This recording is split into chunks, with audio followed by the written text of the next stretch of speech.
Thank you, Sean Mooney. These four men, the Dream Team, this Thursday night Thanksgiving in the Survivor Series are going to be squaring off against the $1 Million Team with Captain $1 Million Man Ted DiBiase. He's going to be joined by the Rhythm and Blues and a yet-to-be-named fourth man, a mystery partner, rounding out that foursome. Bret the Hitman Hart, you've just returned from the ring victorious over the Honky Tonk Man. But what about this Thursday night in team competition? Well, Honky Tonk Man, he found out and he lost the battle. But next time, when the Dream Team steps in the ring with the $1 Million Team at the Survivor Series, we're going to win the war. Right, team? Yeah, baby! What about it, Coco? I feel all right! Oh, yeah! Because it's Survivor! Survivor! Oh, yeah! Come on, Jim, talk to him, brother. Jim the Anvil Neidhart, this has got to be right down your alley. You're a team man all the way. You know what, Gene? It's right down the Dream Team's alley, but about this mystery partner, what do we have to do? Hire a private investigator? No, we don't have to hire a private investigator to find out who this mystery man is. We're just going to survive. What about a team captain, the American Dream? Let me tell you what it is all about, baby. The bottom line is that when you bring a force that we know nothing about, we only get badder. We only get meaner. We only get ready for the Survivor Series. Talking about Thursday night. There's family involved here now. DiBiase drug my family into this fire in my belly. Well, there's family here, brother. There's a lightning bolt here, baby. There's the greatest tag team in the world on the Dream Team. And there's the America Dream, Dusty Rhodes, who is coming specifically for Ted DiBiase. And a mystery partner. If he's big, if he's short, if he's round, if he's tall, if he's bad, if he's good, is he ugly, is he wood, we don't care, because we don't kick butt in Survivor Series, right, baby? Yeah, baby! Yeah. All right, it is quite evident to me the Dream Team is ready this Thursday night. The shootout coming up from Hartford, the Survivor. We had, say what? A whole lot of superstars on this stage here tonight. But I want y'all to know one thing. This is my house. And when I say who's house, word attack skills and vocabulary too. Comprehension of this edition is all brand new. You're through. I'm interplanetary and like Doctor Who. So who?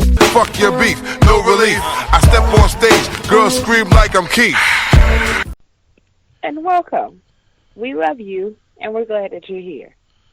Is that like the creepiest way for me to say that? No, I don't think that's creepy. Creepy is like, I know you're sleeping at this time because I'm watching you. That's a little creepy. Oh, man. Yeah, you're right about that. But other than that, no, I think you're good. But here we go.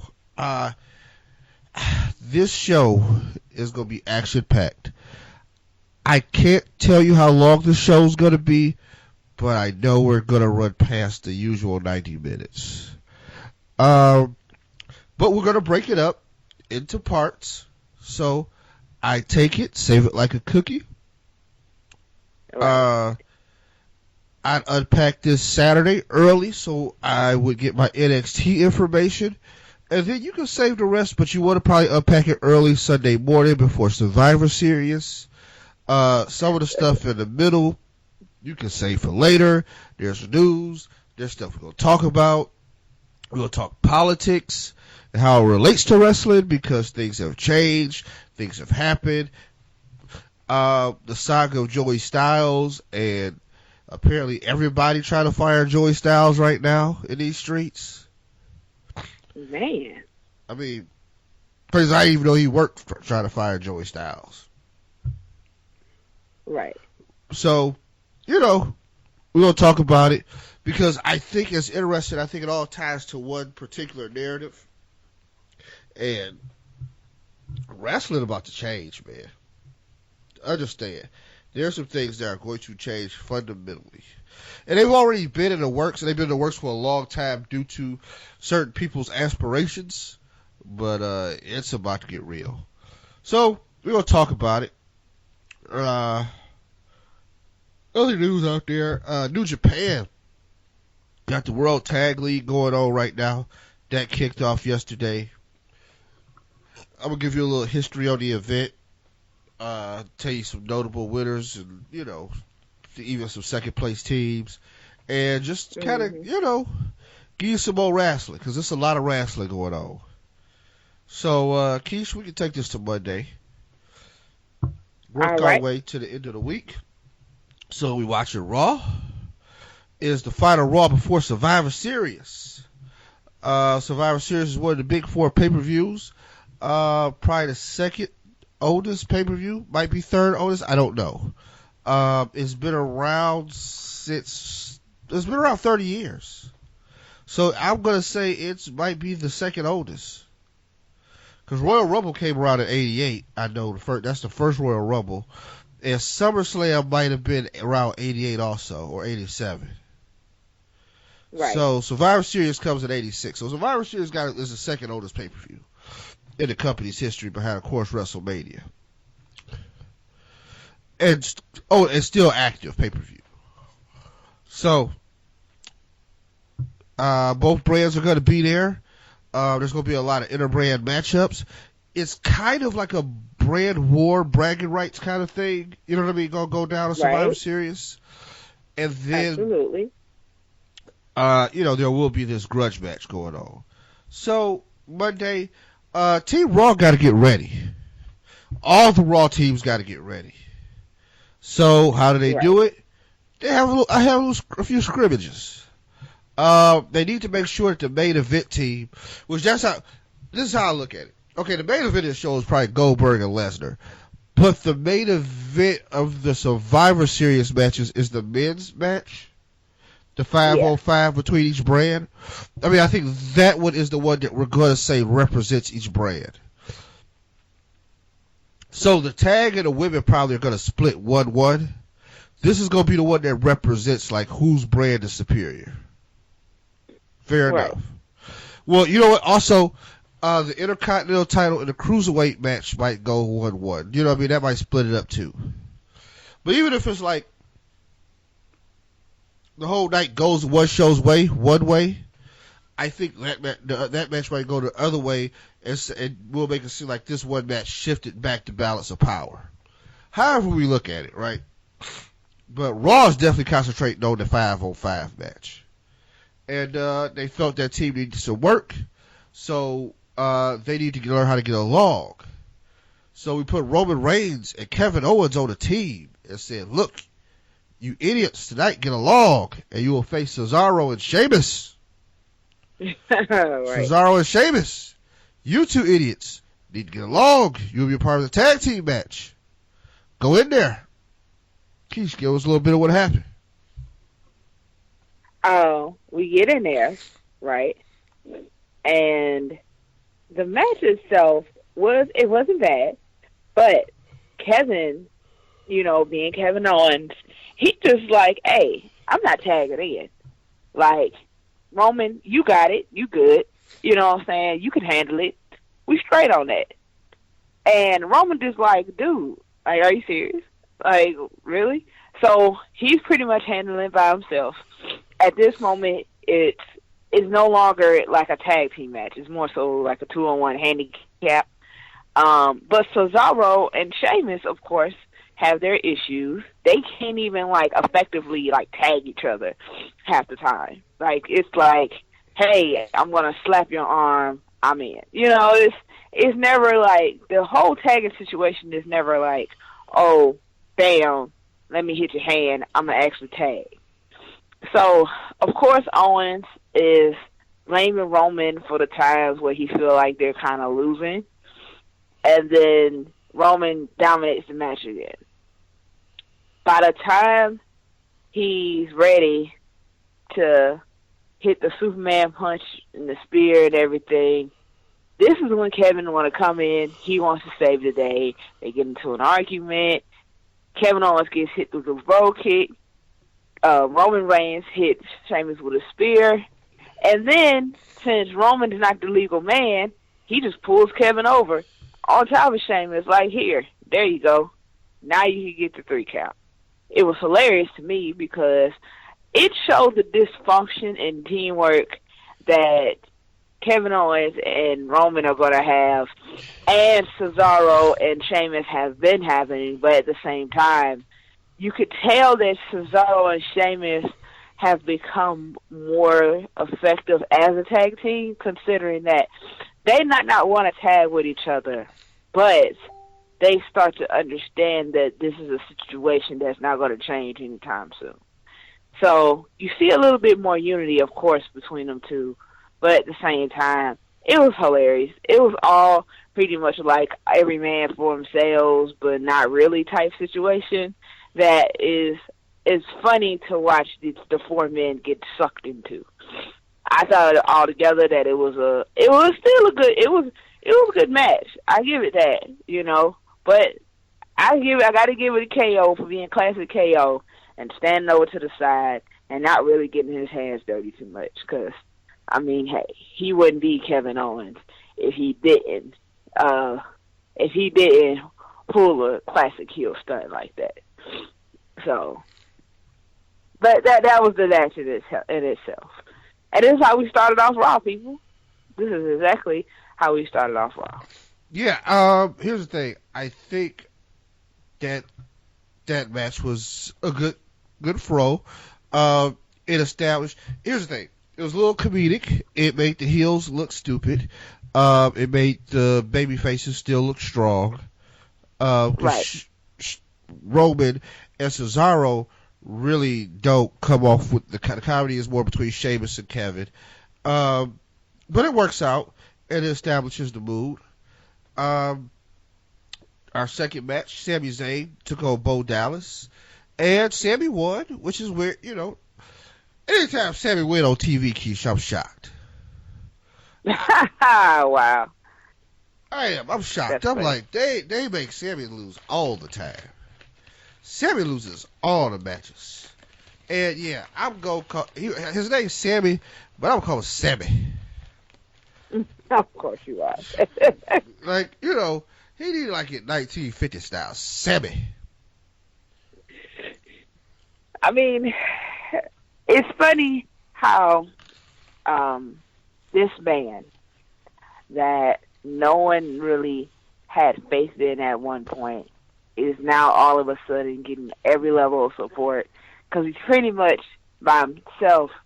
I mean, well, it's not even pretty much. He is by himself representing Team Raw in his individual match at Survivor Series. So everybody that couldn't stand Sami, most people look at Sami Zayn half the time, they're just kind of like, yeah, dude, whatever, you know? And now it's like, look, you're awesome. We really don't want to right now, but we're going to. Like, we're behind you 100%, dude. You got this. You know what I'm saying? Bring us back the Intercontinental Championship. Like, it's amazing to me how they make Sami look, how they are making Sami look right now.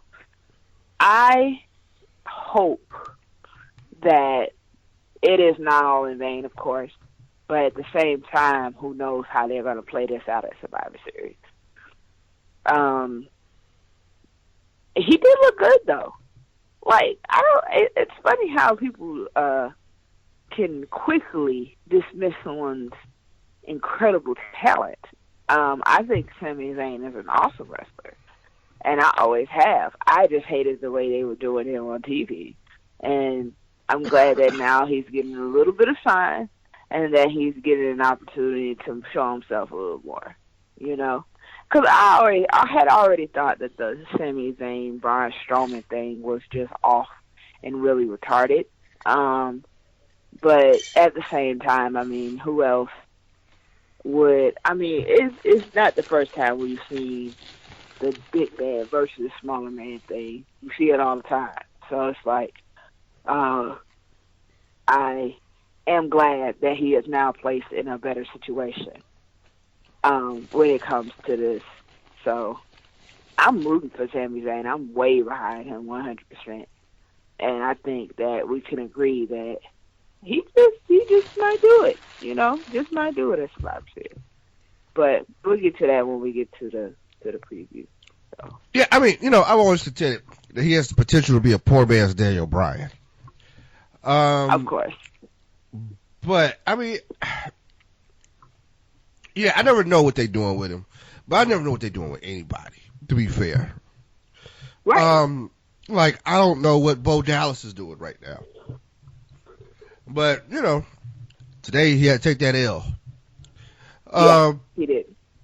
Brian Kendrick addresses the Cruiserweight locker room regarding his match with Kalisto on Sunday because we all know if Brian loses to Kalisto, the Cruiserweight control goes over to SmackDown. Right. Question, is there another Cruiserweight on SmackDown besides Kalisto?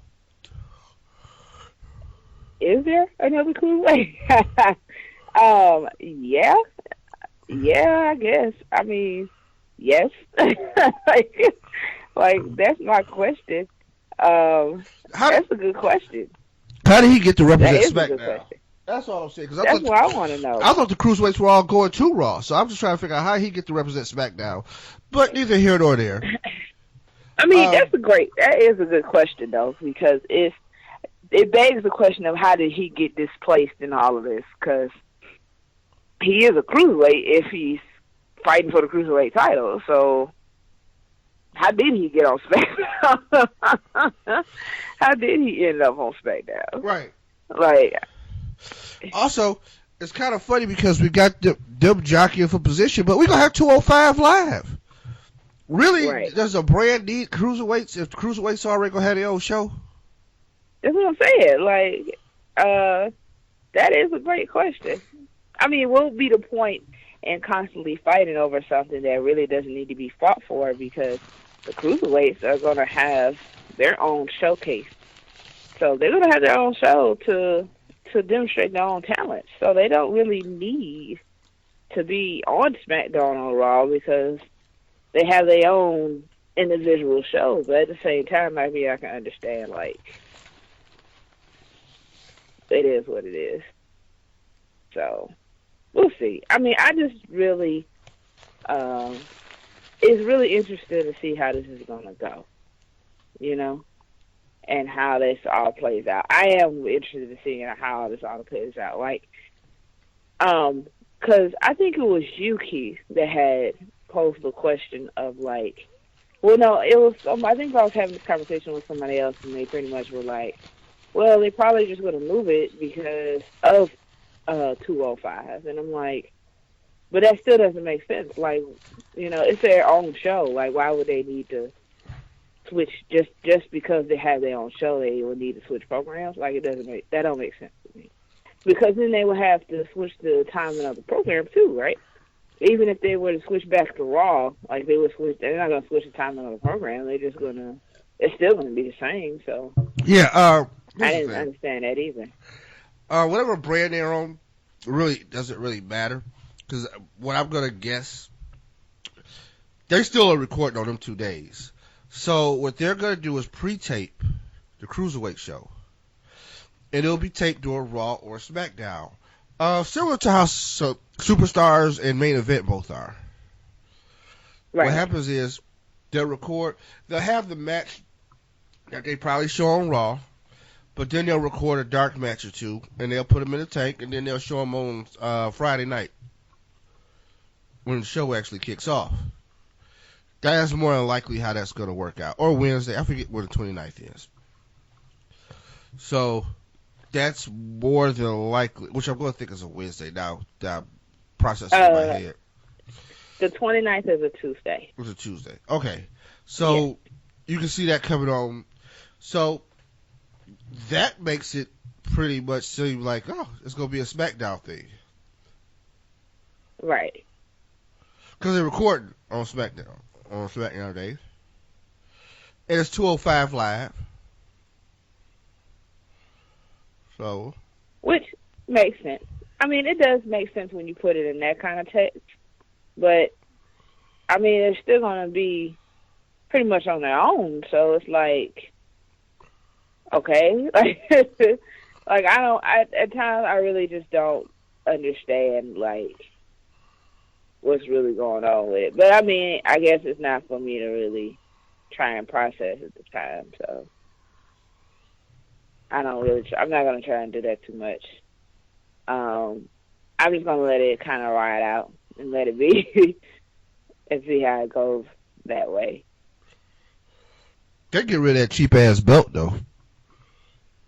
I know, right? Like, seriously, who is designing the belts? I really want to know who's designing the belt, because, like, I'm starting to see less and less variation and more of like, okay, we're just going to throw this together and put it on some leather. Like, I don't know what is happening. Like, are you serious? I mean, I don't have a problem with the belt color. I have a problem with the belt design. It's like, it's not the first time we've seen belts of different colors. I don't have an issue with that. I have an issue with the belt design. And then, like, can we stop the purple ropes too? Like, I don't want to see that. Please, Jesus, do not have the purple ropes at Survivor Series. It's going purple. It's going purple at Survivor Series. Why, man? Like, I can't. Like, it's so ridiculous. Prince like cruiserweights. I don't know what to tell you. I'm not dealing with you. Good night. Good night. I mean, there's no proof otherwise that he didn't. But I'm not dealing with you. But okay, here's the thing. I don't know what they plan on doing, but ideally, just was talking it out. It seemed like they were trying to they might make that move to Tuesday. That belt overall design quality to me is shit. You like, well, overall design quality. You know what that belt looked like? It looks like when people make generic belts, like for that fake wrestler at the grocery store. You know how like they got the WWE toys and they got like generic wrestling toys? Did you really go there, Keith? Yeah, no, I'm serious. That belt looked like a belt for one of the generic wrestlers. Like, it's just purple with some metal on it, and it ain't really got no kind of cohesion. The belt designers fell off. Because ever since those tag team titles with the copper came out, belt design is totally jacked up. Yeah, it is. And I'm sorry, really is. We grew up on some classic belts. I mean, the United States Championship belt from WCW, the one that Barry Windham used to carry and Lex Luger used to carry, was the shit. The WWF tag team titles from like the 80s, the ones Demolition and the Hart Foundation used to carry around, them bad boys used to shine. Like, you was like, this was real gold. I'm just saying, the world title, the big gold belt, they do okay with the world title. Like, I like the new world title designs, the universal title, the women's title. I can rock with those, right? Right. Even though the universal title, two things about that. One, so since SmackDown had the world title, let me guess, Vince was like, well, what's bigger than the world? A universe. Exactly. And he went with it. And then they decided to call it the Universal title. I was thinking that too, and I was just kind of like, no, like it doesn't go together, Vince. Like that don't fly. I really seriously was like, mm-mm. Like I whoever came up with that idea, no, no. I personally. Okay, so here's my personal opinion of the championship belt, okay?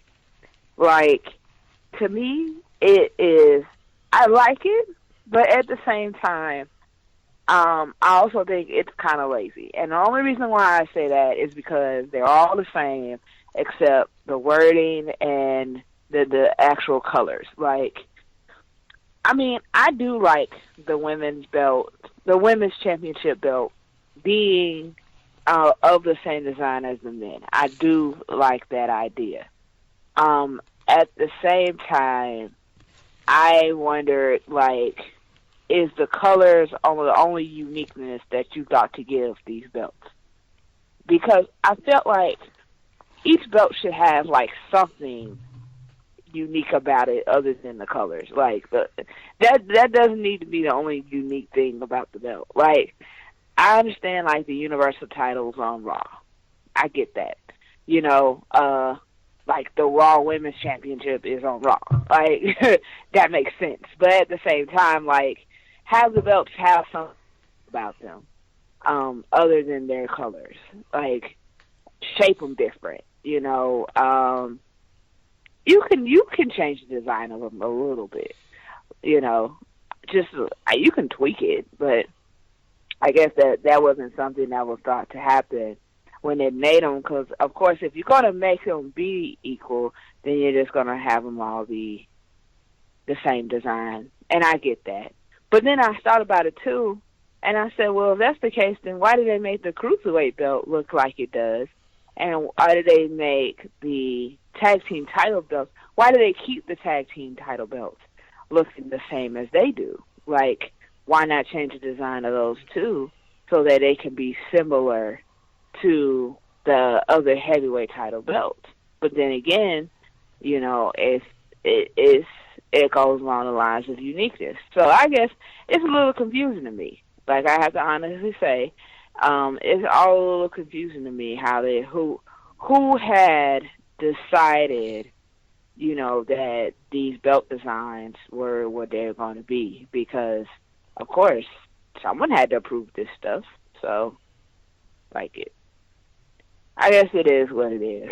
I mean, I personally enjoyed other belt designs way more than the ones I see now.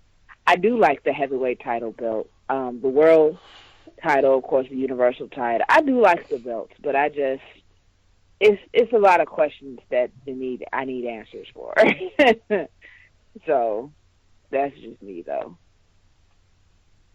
I'm gonna give all my hop off mine. No, I mean, I digress. No, fair enough. We rocking and rolling. So after that, Seth Rollins, Chris Jericho, Braun Strowman took on the New Day, and of course they won. Right. Under the leadership of Chris Jericho, who ended up getting a pedigree after the match. Brian Kendrick, still champ after facing Sin Cara, who was Kalisto's best friend. And also gets into angry stuff at backstage. And got to take anger management classes, so I hear. Oh, wow. Sasha Banks and Charlotte defeated Nia Jax and Alicia Fox. Now, that one was very interesting. That was interesting. That was. I must say, oof. Like, I learned a lot about everybody. Charlotte is a gangster. Right. Her and Sasha couldn't get along, but they made it work out at the end. And Nia and Alicia didn't really like each other either, but they figured it out. But yeah, they worked hard to win. I think they ready. But then we finalize the show, right? Shane and Daniel Bryan show up. They start talking to Stephanie and Mick. It start going back and forth in the ring. People start talking a little louder than they're supposed to. Some people mention folks that they shouldn't have mentioned. You know, like who didn't even want to be there, but ended up having to be there. And people got that slick talk, right? Right. So, after a while, it went down, and they was like, all right, cool. And the Raw guys showed up. And then the SmackDown guys showed up. Right. And then they faced off. And then people start talking. And it got kind of weird. It got kind of weird. So, you know, they start going back and forth. Everybody jibber jabbering. Break tell Braun Strowman, hey man, how you gonna do me like this? I made you, bruh. And, you know. Brian was just sitting there looking at him like, dude, whatever. Like, he's just looking at him like, okay, dude. And then of course there was it's funny because it got to Randy and then and then it got to Seth and then Roman. You know, it got to Seth and he's talking and he's like, yeah, you know, because me and Roman together, man, what we can do. You can see what we can do. And I was like, oh, Lord. Yeah. Yeah, I was like, oh, shoot. Dean picked that mic quick, and that's when the fight broke out. Exactly. I knew Dean. I was like, oh, there go Dean. And then that was a wrap after that. Yeah. Make for little Jimmy Ellsworth ain't cool either. Oh, my God, that was so funny. That was hilarious. What is that? To be fair, he made an announcement. Somebody get their kid. To be fair, Ellsworth, he be selling like he looked weird enough at the time, and his facial expression, he be like, "Who?" He was looking around too, like, "Who? Me? What the hell? Right? Like, where the kid at? A kid snuck in here behind us?"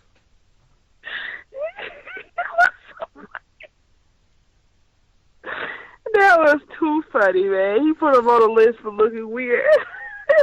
Yo, that list is so over. Bruh. Like, I told myself, I was like, one day I'm literally gonna walk around with a clipboard and I'm gonna have a list. Like, I swear I am. Just because. Like, it ain't even even if I don't write nothing down, like, the whole time, I'm gonna have a list. Like, that is, like, the funniest and most hilarious thing ever. And I love Jericho for it. Because, to me, that's classic Jericho for you. I think that's one of his best heel aspects right now, is that list. That list is greatness. And it's funny because everybody loves the list. Oh, man, but when he got the Ellsworth, I was so done. I was like, really, dude? Did he really just ask me what the hell is that?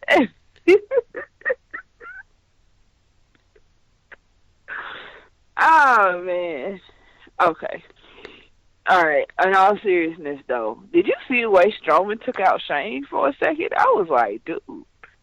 I said, man, Shane is one tough dude to be taking these bumps. Like, because I couldn't. Like, I couldn't. If you gave me the option of, like, I'm sorry, no. Like, I'd be like, nah.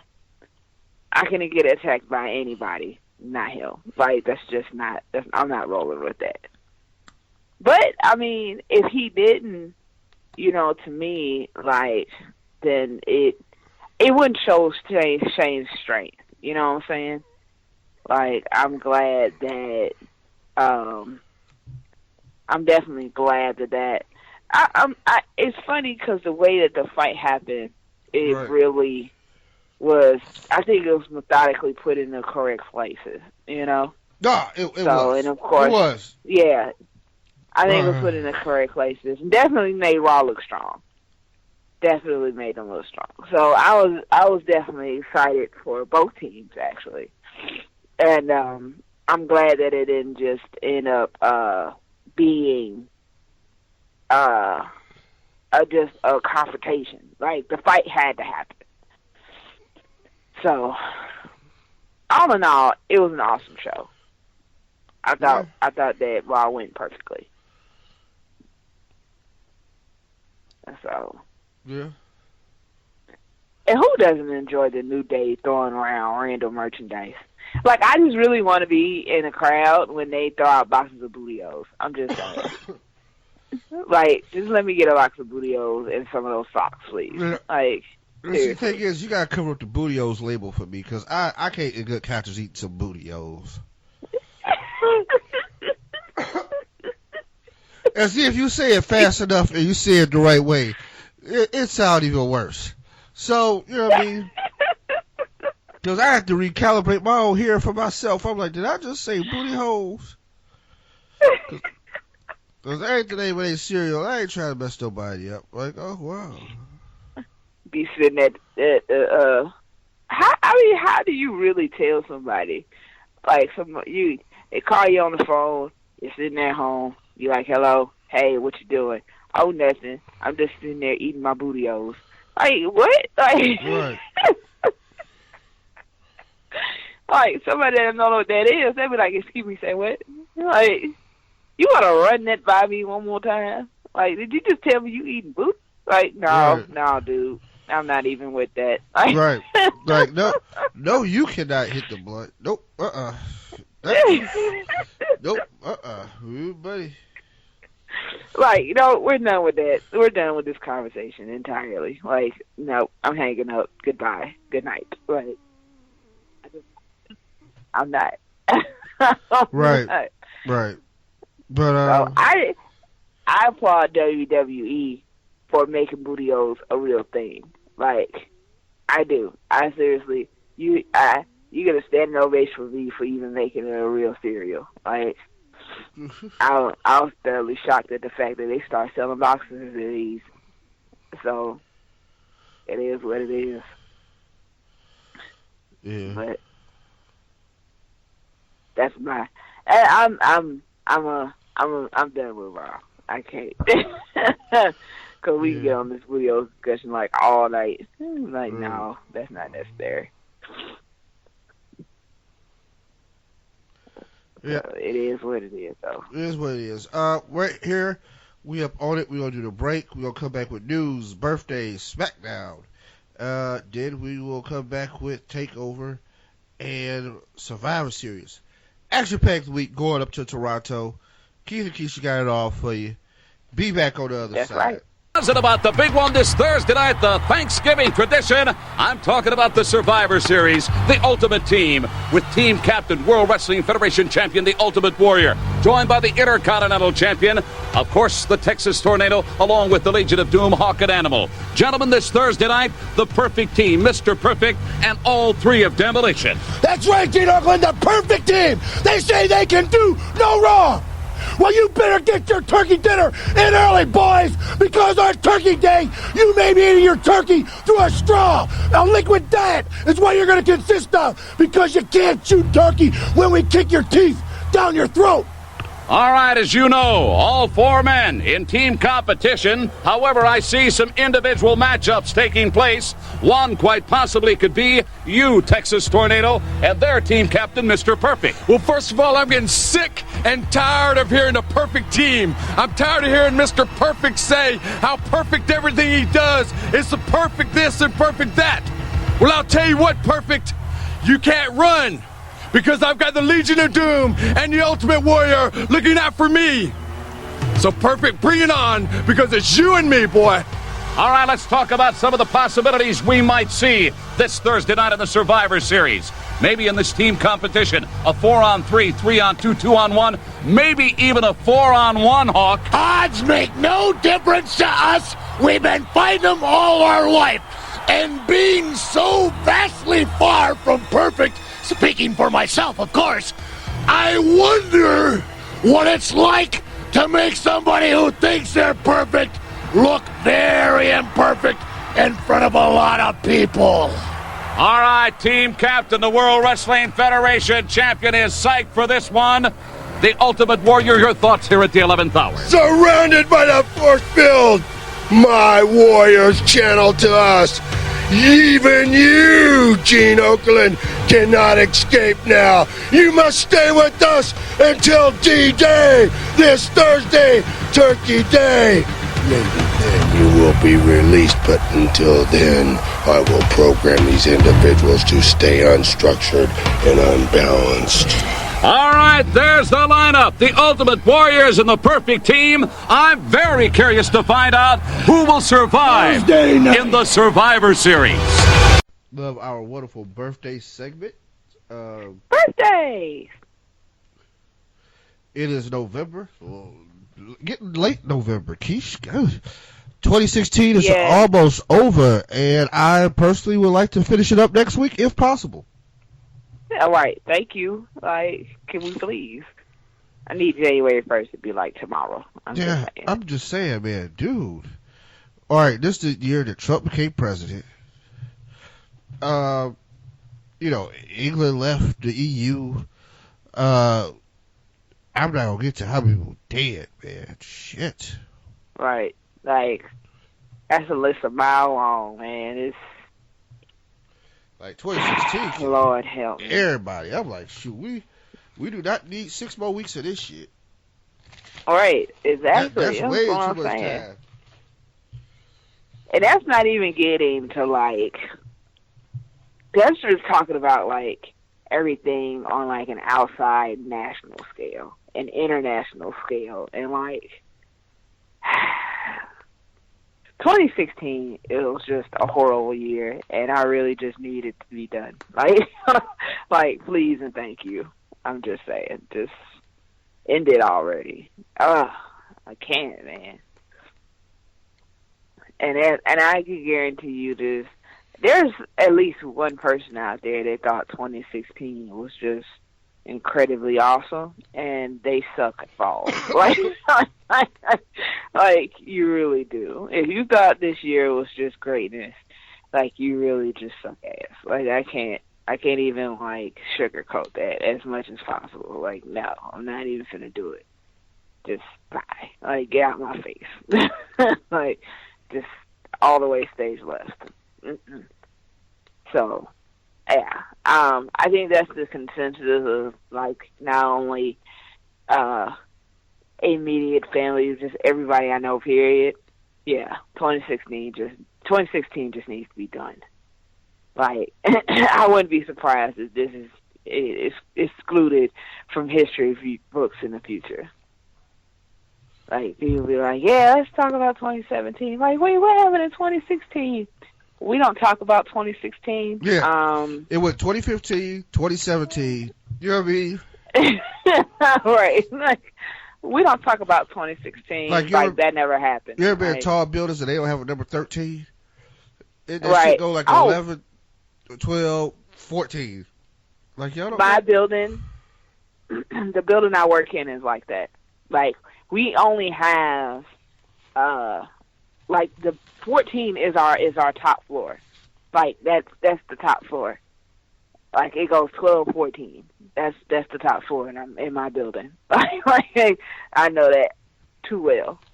And it's kind of like that. It's just like that. That's exactly how history books are going to go in the future. It's going to go 2015, 2017. Like, there is no 2016. People want to be like, well, I mean, no. You know it's going to be, you know when 2016 is going to be included? When you talk about wrestling. That's about it. That's about it. If we ain't talking about wrestling, we ain't talking 2016. Like, it's just not going to happen. Wrestling and sports is probably the only thing that you're going to talk about before 2016. That's it. Everything else, no. Like, we're not even discussing that. No, we're done. Thank you. Oh, and Dave Chappelle and Tribe Called Quest being on SNL. That's about it. Yes. Like, I mean, do we really need to discuss anything else? Like, no, I mean, that was true greatness. I just, that was as advertised. I've been vibing on the Tribe album for the last 2 weeks. So it is probably my favorite album so far this year. Right. That Tribe is everything for me. I don't want to get to it because I'll get emotional. And we here for wrestling, right? Y'all don't want to hear about all the extra stuff, do y'all? Because, I mean, I'm pretty sure they do. I got loads of it. I'm just loads of it. If they're as awesome as we are, they want to hear it. But at the same time, they're like, yeah, but let's talk about this wrestling real quick. So hey, we hear you, people. We hear you. Yeah, they like the show long enough, dog. All right. But it is what. Hey, I personally think that we could go on for like another hour, 3 hours. Let me stop. I'm gonna stop. Yeah. I'm gonna stop. And for those of you who did not know, the dilemma of whether to get an Xbox One or whether to get a PS4 has been solved. I'm a part of the Xbox One family, so I've stayed with Team Xbox. I was with Xbox 360 since 2008, and I'm gonna keep rolling with the Xbox family. I'd like to thank all the people who helped me in this consideration on this decision, but Xbox became the overwhelming choice after a certain change of events yesterday, and it's because it was free. I was waiting for you to get to that part. Yeah, I was waiting for it. Damn it, you can't beat that with a stick. Let me tell you. I know some of you asshole kids who will be like, no, I want the PS4. Nope, I am appreciative. You got an Xbox One? It's free. I'm going with Xbox One. And I'm like that in most cases. Keisha, I done ate food I didn't like because it was free. Because what kind of suck I look like going to pay for something that tastes a little better? Then just go ahead and take this free. I'm sorry, but I'm that asshole that will go and pay for food that tastes better because the free food sucks. Like that's cool. I'm that person. I am not gonna lie. You just ain't been broke enough yet. That's all. I think sometimes I honestly can be a little stubborn, and like when I want something, like I want that, and that's what I want. So, but I shop. It's funny because I find places to cut corners and shop cheaply at, but then there's some things where I'm just kind of like, no, like I'll spare all expense. Like I literally will just be like, yeah, I gotta have that only. So I can deal with paying a little extra for what I want, you know.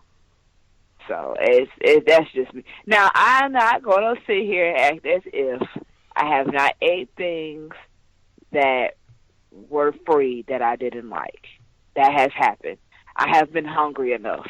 And it wasn't even about the money. It was more so of like, I'm starving. What's that? Like once you got to that point, then yeah, you will definitely. I've ate a whole plate of food, and I thought all of it was pretty much borderline horrible. But it was free. So, and I was hungry. So it was like, hey, I'll take that. I'm good. You know, I've been there. I've been there too many times. I will accept free food. Please, let's not get this twisted, people. I am fully accepting of free food. Anybody offering me free anything as far as food go, I'm just willing to try it. Like, I'd be like, yeah, I want that. Like, I'm good. So, and it happens more often than not these days. But it depends on what it is. Because I definitely turned down a Dunkin' Donuts donut the other day. Wow. Not a fan. Yeah, I did.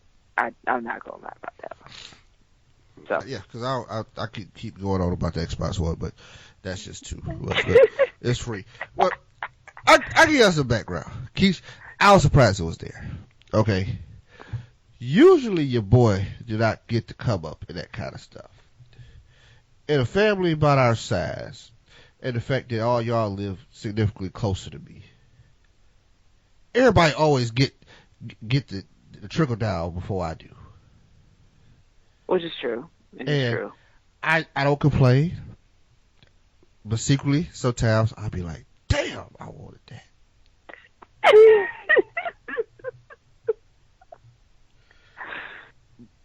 For those of y'all who don't know, my dad is a gadget king, and he orders so much stuff. Call it what he is, Keith. Our father is a hoarder. Yeah, but our father is a hoarder. But he don't a lot of stuff. Yeah, but he don't hoard like newspapers. He hoards high-end electronics. So all you gotta do is wait for when he come with the new, right? Like he was telling me, like, oh, I was working on the Xbox. I need to get the update. Da da da. I thought update meant like he's downloading the update. I didn't know he was gonna get the new Xbox. So I'm like, well, what you gonna do with that one? Well, such it, want it, such that, this, and I'm like, well, I'll take it. And I was just sitting there like, whew, man, you know how many tablets I done missed out on, Keish? Man, I got there, and I'm telling you, when my tablet was broke, man, people was getting new tablets left and right. The 10-inch Samsung joints, you know what I mean? I'm like, what the hell? How the hell I missed this shit? If you don't understand like how this goes, our father got our mother a smartwatch like his, but it wasn't compatible with her phone, so he got her a new phone. so that the smartwatch could be compatible. Right, like she had the S5, and he would got the watch, and it only worked with the X6, so he just went and bought the X6. I said, shit, it must be nice. I currently own her old phone, and like her phone there was nothing wrong with the phone. The phone is perfectly fine, people. Trust me, it's practically brand new. He just bought her a new phone so it can go with the smartwatch. Like it literally is like that. That's just pretty much when he upgraded his tablet, he upgraded hers too. Like, oh well, you need an upgrade too, so let me get you one too. So what happens? Really? Like. And mind you, when you say, I mean, like, the other one was like 3 months old. So what ends up happening is there are excess tablets now laying around the house. Now, this is where the competition comes in. It's for siblings. And now siblings got spouses and siblings got kids, so there's grandkids and all kinds of other things that go into the mix. But except me, of course, because, you know. Yeah. Well, I'm the odd one. That they gotta be childless around here. Like I gotta be the one that don't have. Not only does my other 3 siblings have a child, they all have daughters. So it's real in these streets. Like, I don't know if you noticed that trend, but of course I had to be the one to point it out. But nonetheless, it gets crazy around here when it comes to different stuff. Yeah, I'm about to say I'm not even going to the trend of Thelma Quinn grandchildren who, they're producing great grandchildren have pulled off 9 consecutive girls without a boy in sight. But that is not one. That is not one. But 9. But yeah, so that happened. Right. But yeah, man. So the family gadget warfare, I ain't gonna call it warfare, but I'm just saying, your boy came up, boy. Your boy came up, boy. So, Black Friday is coming up. If you would like to make donations, I'm pretty sure on the Podomatic page we still got the link for the PayPal. You can donate. I have always accepted donations. There are links on the website. I'm pretty sure that you can donate in a way. Help. Go to Amazon, buy me a gift card. I'm always accepted. Right? So, I'm just randomly throwing it out there. Like I said, Black Friday coming up, and, you know. I'm not dealing with you. It is what it is. You know, I thought about starting me a GoFundMe for no real reason. But you know what made me feel bad? What made me feel bad is that I know people who have GoFundMes that are legit, and especially like the ones that's on hard times. Like I had an ex-coworker, he had one up, and I was like, you know, this totally ruined my mood for doing the GoFundMe as a goof. Because I did. I was going to do a GoFundMe for a car, or I was going to do a Kickstarter for me with a new car, and depending on your donation level, I'd give you a ride to work. You know what I mean? Once or twice. I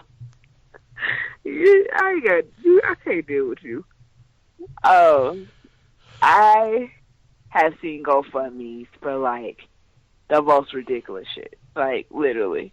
I've seen one that said like, "Hey, help me pay my rent." There was the one where the stripper had put up one like, "Help me get to the Floyd Mayweather fight in Vegas." And there's been one, "Help me go back to Africa," which people actually donated to, by the way. Like, this was a black dude playing off of racist people. Like, it was hilarious. Here's the thing. I think that's genius. I will tell you what. One, I don't feel sorry for the racists who donated, right? Fuck them. Right, exactly. Two.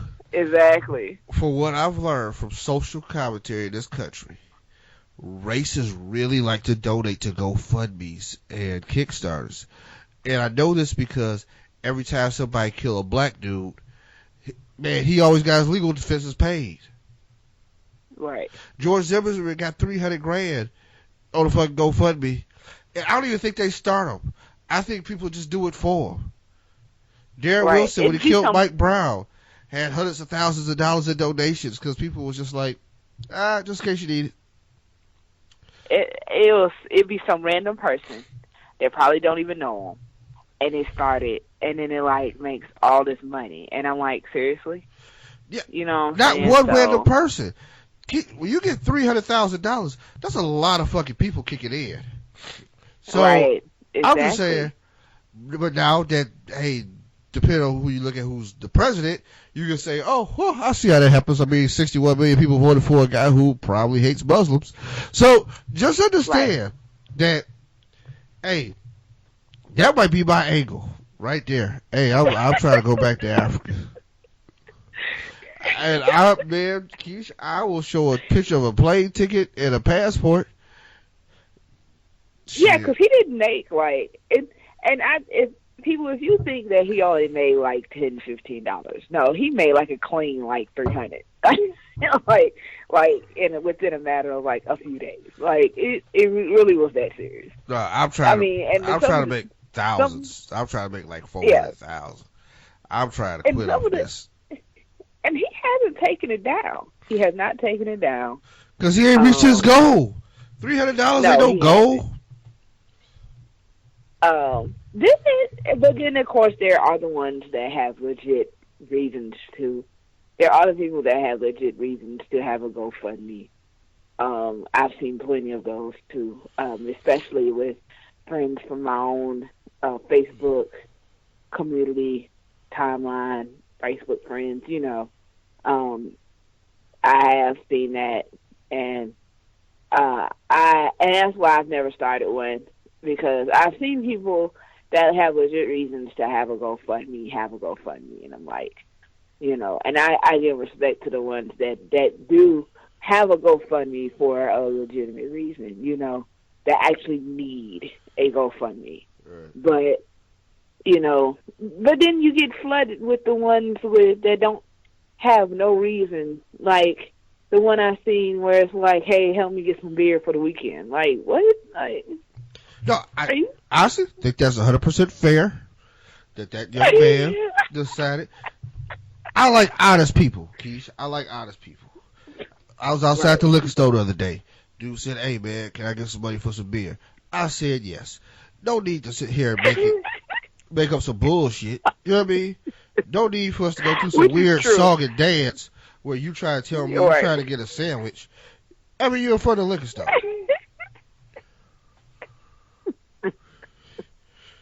That is true. I can't respect the person not lying about it. You know what I'm saying? Like, hey, I have this sickness.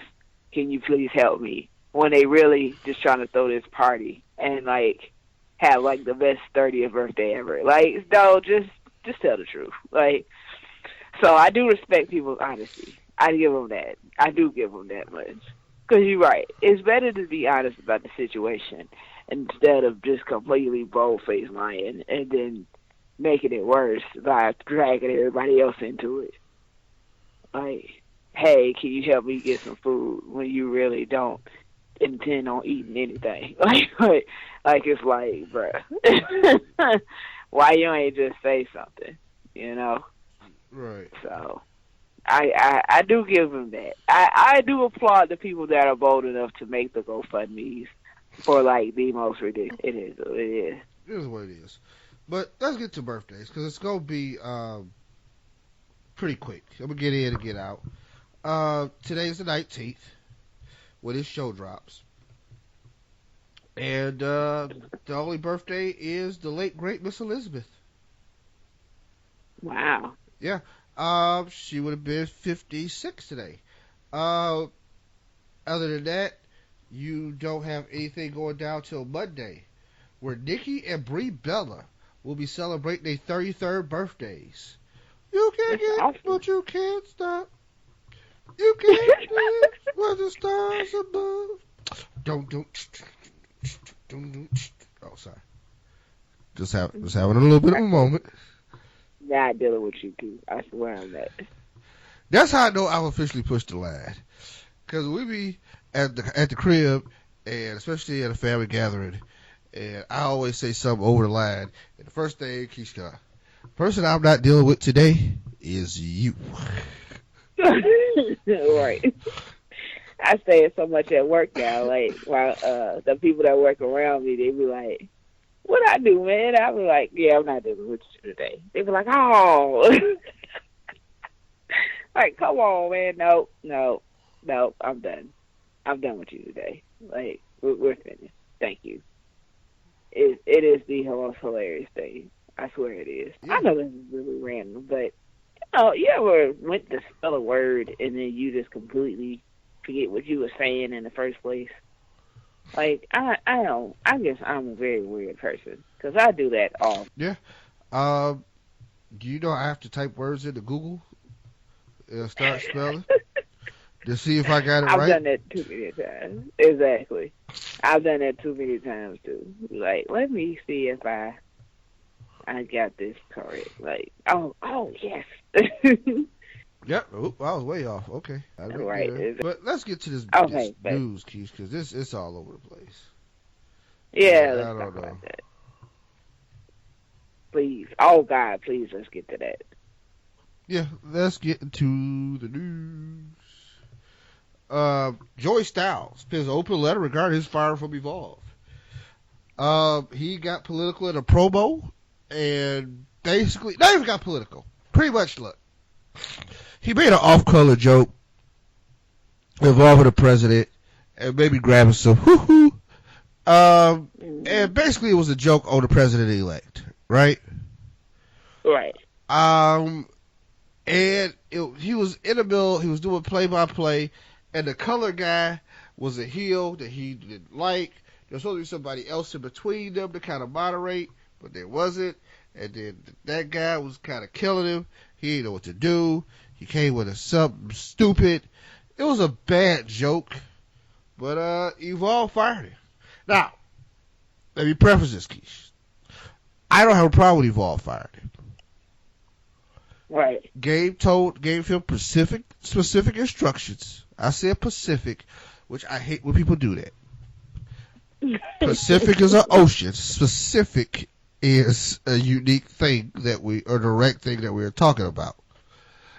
Gabe gave him specific instructions. What not to do when he got there on that mic. Right? Right. Right. This was their first pay-per-view using FlowSlam, which is the new video streaming app with for wrestling. And the pay-per-views are the like, right? Right. Now, I'm going to give you some conspiracy theory.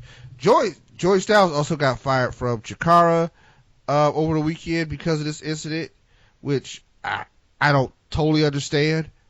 And he really made appearances in Chikara. He got fired from, but I can reach out to Mike Quackenbush and find out what's up. He got fired from Beyond Wrestling, and it's all like, one, how y'all fired a dude that ain't, which technically you can't even fire a guy, right?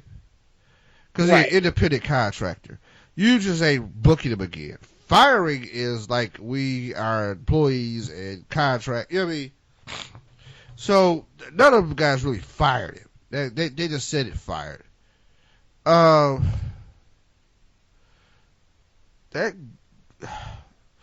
Here's the thing. All right. I don't think it was what he said was political. I just think he used a name that was a hot button topic right now. Right. And that name is the president-elect. Now, you want some conspiracy theory? Please. All right, Flow Slam is owned by Flow Sports, who recently raised $21 million for some funding with various investors. One of those investors is the WWE. Oh. Now, WWE says they have no direct relationship right now. You know, they're just an investor. They're a silent partner. Now, Flow Slam also contends that, you know, they don't make no decisions over here with the video. This is a totally separate thing. I call bullshit. If a company owns a company that does something, I'm pretty sure they have a pretty working knowledge of it. And somebody is paying, you know, a guy who got suspended from here. I mean, what else? Suspended from like major sports networks. $300,000. So I'm just saying, things are crazy, right? Right. So WWE is a silent partner with Flow Sports, which owns Flow Slam. Joey says something jacked up. Trump is a WWE Hall of Famer and a good friend of Vince McMahon. Which also leads to our secondary story. Trump is naming cabinet members, and Linda McMahon may be on tap to be the Secretary of Commerce. That's crazy. Like, I understand it, and I understand, like, how that could happen, but at the same time, like, that's just crazy. Like, seriously. Like, is this really finna happen, though? Like, is this for real? And there's a lot of people, if you're not in tune with wrestling like that, you really wouldn't even know who Linda McMahon is. Right. So that's one thing in itself. Like, that, oh man. Yeah. But yeah, she is possibly considered, they probably considered Linda for a cabinet spot. So, if you are in a company that's connected to the WWF, could you make comments about the president-elect possibly fuck up your bread? Yes. Of course. Yes. Of course it can. So, you know, that's all. I'll just throw it out there. Sad news. Big Van Vader. It's Vader time! Leon White, professional wrestler, pro football player. Vader out here saying he only got 2 years to live. He has congestive heart failure, and he is really, you know, got a bug with that. It's a guy who you hoped had a lot of left in it, and you know, I just hope he beats projections. I hope that 2 years is just not, you know what I mean. Right. But also I want to say as a PSA for people who deal with heart issues and stuff like that, you know what I mean, take care of yourself. Right. Yeah, take care of yourself. Definitely have to do that. So it's awful, man. Like when I read it at first, I was actually floored. Yeah. Like, Jesus. Yeah. No, you know? I gotta go with that. Okay. I'm just gonna go here. The WWE expands its international television presence with a new TV deal. Really? Yes. Sky Deutschland entered a multi-year agreement to distribute WWE's premier pay-per-view events starting this Monday with Survivor Series, and will televise the WWE's flagship programs RAW and SmackDown on Sky Sports beginning in April 2017. Sky customers in Germany, Austria, Switzerland will be able to order one of the WWE's biggest events of the year, Survivor Series, is Monday, November 21st at 1 a.m. Central European Time, featuring a mega match, 12 years in the making, Brock Lesnar and Goldberg. Yeah, so that is happening. They had a deal with somebody else in Germany, but I guess that, you know, doesn't affect this one. And the Right. fact that they go distribute Raw and SmackDown. Going down the line here. May I? Yeah, jump on. So, WWE, speaking of WWE in itself, they are now selling at the WWE shop a new watch. The new watch is it replicas the World Heavyweight Championship belt, and it is $80. Now, of course, the watch doesn't have any numbers on it or anything like that. It's more so fashionable, but it's like having the heavyweight championship belt around your wrist. Okay, the watch is awesome to me. It looks awesome. Like it is. I mean, when I tell you it's an exact replica, except it doesn't have leather bands. It's more so all like I think sterling silver. I want to say, but it's not. It doesn't have metal. It doesn't have leather wristbands. So that's the only difference between it and an actual belt. Okay, but yeah, if you want one, just go to it's sold at their online store, and it costs $79.95 plus tax. Of course, I had to get the price because like, I just definitely seen it, and I was like, I want that watch. So. But and it's funny because I don't even want the watch to like tell time on. I literally just want the watch just to wear it and say, "Hey, I have this watch." Like, so it is what it is. But, yeah. So that's me throwing in my 2 cents. That's well, my do. We can go ahead to SmackDown. They are also getting prepared for Survivor Series. And they kicked off a show where, first of all, why the hell we got 4 announcers at damn SmackDown? Right. The first time that I seen that, I was like, is this necessary? This really is not necessary. Like, there is no reason for this. It ain't even enough room for the dude at the table. Right. Like, 3 to me is already, like, in my personal opinion, 3 is already too much. Exactly. Like, y'all had to have 4 for what? Like, why do you have 4 here? What is the point, dude? Like, I seriously am totally against there being 4 announcers. I'm against 3 announcers, so I'm so against 4. Like, what was the point? Like, do you really gotta be that much different to where you have to do something that outrageous? Right. Because that's one of the questions that I had to ask. I really seriously, like, I seriously had to ask myself that question. Like, why in the hell? Like, do they have 4 now? I mean, and the 4th guy, like, don't even really have a purpose. Like, he's just there. I don't know. I really don't. I don't know. Because then you got to create conversation for 4 people. And that's a lot of talking. Like, that's a lot of people talking is what that is. And it's really unnecessary. Like, everybody out there doesn't have to be out there, and they definitely don't have to say stuff. Like, it just really just doesn't make any level of sense. So, I don't know. No, I get it. Like I said, that 4-man booth just threw me off. So we have a match with Dolph Ziggler defending his title against The Miz. Right. And the winner will face Sami Zayn at Survivor Series. So Dolph Ziggler issues an open challenge that ends up getting picked up by Raw, and then now he may not even have the belt. And somebody else got to defend his open challenge. Which ends up happening. The Miz beats Dolph in his own after his open challenge. Right. Do they not trust Dolph? I know, right? Or is he hurt?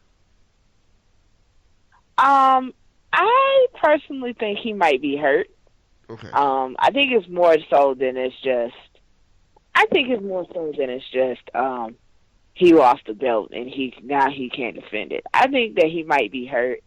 There might be something else going on that we don't know about. I don't think that they took the belt away from Dolph just to do it. Because I personally believe that they wanted him to keep it, and that that Dolph was going to.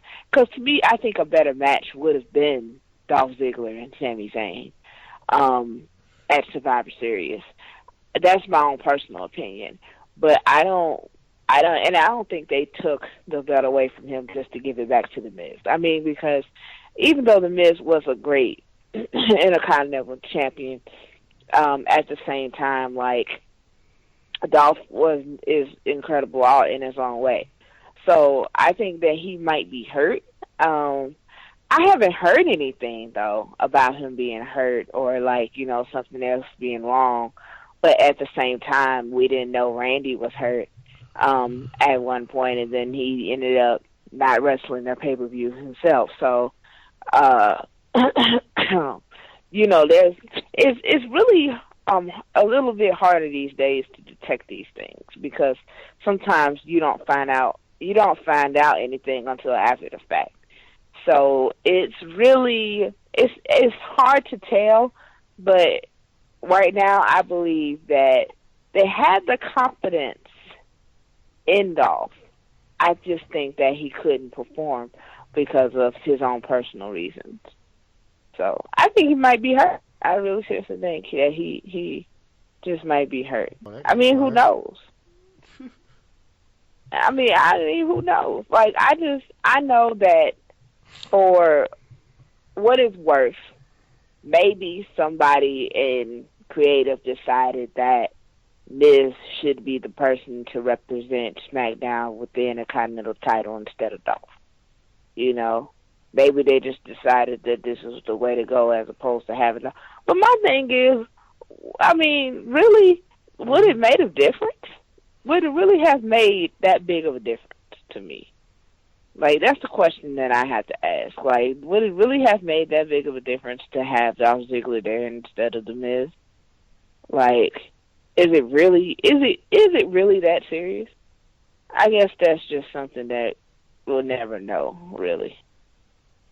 So, but we'll see. So, At this point now, it's going to be The Miz instead of Dolph, so we won't know. Right. So, So, Miz is going to take on Sami Zayn at Survivor Series. Can Booker return, Keish? That was awesome. That was so awesome. And talk to the troops. Round up that tag team division. She's an expert. Multiple time tag team champion with his brother Stevie Ray, Harlem Heat. I think he would pull off in the WWE with Damn Gold as his partner. But Booker that was awesome. Bona fide tag team legend. Great to hear. Right. But that happened. What's going down, lad? Nikki Bella took on Carmella to a no contest because they got jumped. Yeah, they did. I was like, bring on the action because this talking is boring as shit. All right. I know, right? That's how I felt. But when I seen Team Raw come out of the when I seen them come out of the crowd, I was like, oh.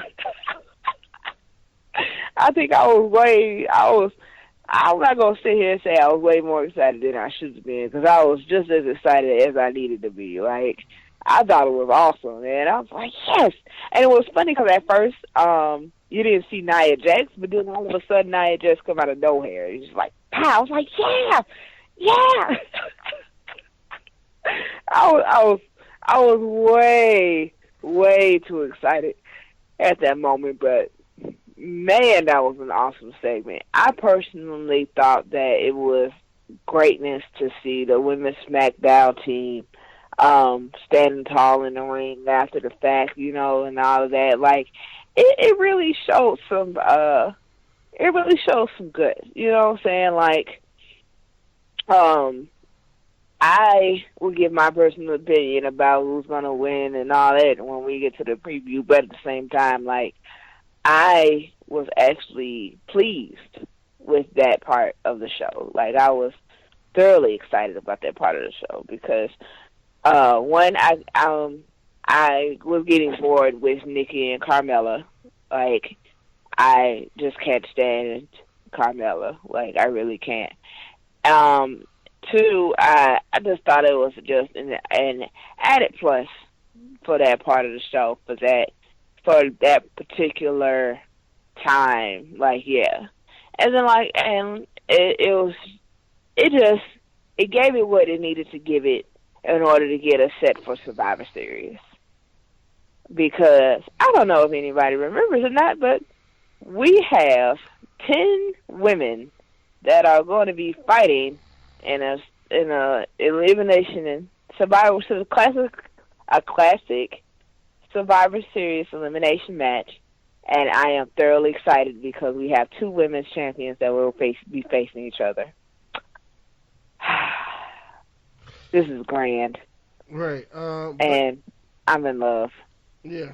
After watching American Alpha and the Hype Bros and Usos, yeah, it was kind of funny. Like, the team of the guys who go on to Survivor Series took on a team of dudes on the roster. Right. But they won. Oh, yeah, we totally skipped some things. With the women being invaded by the Raw women. A lot of SmackDown women held their own. And then, of course, Nia Jax took herself out the mix, but oh no. Good tough road win. Right. Yeah, so Undertaker shows up on SmackDown. On the cutting edge, Keith. Yeah. Big deal. Kind of a big deal. He let the SmackDown team know, if y'all don't give y'all 100%, y'all got to deal with me. Which was awesome. Kudos to his definitely hype of Shane McMahon. And in his own words, there is no better man to be commissioner than a man that has no fear. And as we all know, Shane O'Mac has zero fear. So I definitely am applauding Shane for joining the SmackDown team. Some people are really against it. I'm not. I think it's awesome. And of course, I think the whole Undertaker segment itself was greatness, especially with it being on the cutting edge. That was awesome. I am in full support of all of that. Like, I personally was thoroughly excited. And if anybody can remember, like, that was one of the best rivalries that I ever seen was Edge and Undertaker. So that whole moment for me was absolutely incredible. But I'm glad that it was him that had done hyped up the men's SmackDown team and then gave them the extra, that extra confidence and push that they needed to go into Survivor Series. So I can't wait to see what happens with that. Hey, that Shane was at NXT Live. Man. Yes. I wonder if people scouting out new talent for SmackDown. He might have been. Ain't no telling. So. Yeah, that happened. Also, we know we neglected to mention the Goldberg-Lesnar confrontation on Raw. Yeah, with the security in between them, which I was like, that's just pointless. Come on, man. Like, do you really have these dudes out here? Two dudes that good and well are not scared of the security. You really think the security is going to do anything? Yeah. Like, how much did y'all pay these dudes to take? How much did you pay these dudes to take these bumps? Because we all know it's going to happen. No doubt. With that, we're going to hit the break again. We're going to come back and do the pay-per-view previews. We'll start with TakeOver, and then we'll roll our way into Survivor Series. So with that, see y'all on the other side. All over the world buzzing about the video game and you being in it. Could there be an in-ring return for Goldberg as well? You know, I've been preparing to answer that question for 12 years. I would be remiss in saying that I don't owe Brock Lesnar a rematch. I was able to have my hand raised at the first meeting, and I think if I ever came back, I mean, that'd be the match. So Bill Goldberg went on SportsCenter and said if he had one more match left in him, he would love to face Brock Lesnar. I've got a question for Bill Goldberg. Why in God's name would you issue yourself a death sentence? I don't know, man. I beat him once. Listen, WrestleMania 20, Madison Square Garden, I didn't give two about wrestling. I had unfinished athletic business to take care of. The most decorated combat athlete of all time. I have a 10-year-old boy. I got a wife who's never seen me wrestle. And it's just a blessing, man, to be able to get another opportunity to be that guy. I just can't get past if this man has a 10-year-old son and a wife at home, why he targets me. I find it very foolish of a man to pick a fight with Brock Lesnar. The biggest thing that being Goldberg gave me was the ability to be a superhero for kids. I want the ability to be that guy again. Bill Goldberg can be whatever he wants to be, but there's only one ass kicker, and you're looking at him. It's the fantasy world all over again. Everybody wanted Dwayne Johnson to be this real-life action hero until he stepped into the ring to the reality of Brock Lesnar, who was a rookie and sent The Rock back to Hollywood. Everybody wanted The Undertaker's streak to live forever. Wouldn't that have been nice? Then The Undertaker stepped into the ring at WrestleMania against Brock Lesnar, and the reality came crashing down. Everybody wanted John Cena to be Super Cena. All the kids could look up to John Cena. He's Superman. John Cena ran up against the reality of the kryptonite that is Brock Lesnar. Everybody thought Randy Orton would be a superhero until he ran up against the reality and the sharp elbows of Brock Lesnar. Listen, ladies and gentlemen, Bill Goldberg's been out of the squared circle for 12 years. Really? It ain't gonna happen. So if you'd like to tune in at Survivor Series and watch Bill Goldberg get his ass kicked, subscribe to the network. This man is not gonna beat Brock Lesnar. I don't give a damn what his 10-year-old son's gonna think. I'm not gonna show any f***ing mercy on Bill Goldberg. My message to his son and his wife, don't watch. Please don't watch. Stay at home, and hopefully your husband returns. Hopefully. We're going to talk about it, right? Right.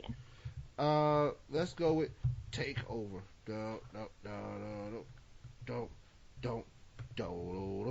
NXT probably has a TakeOver pay-per-view the night before SummerSlam.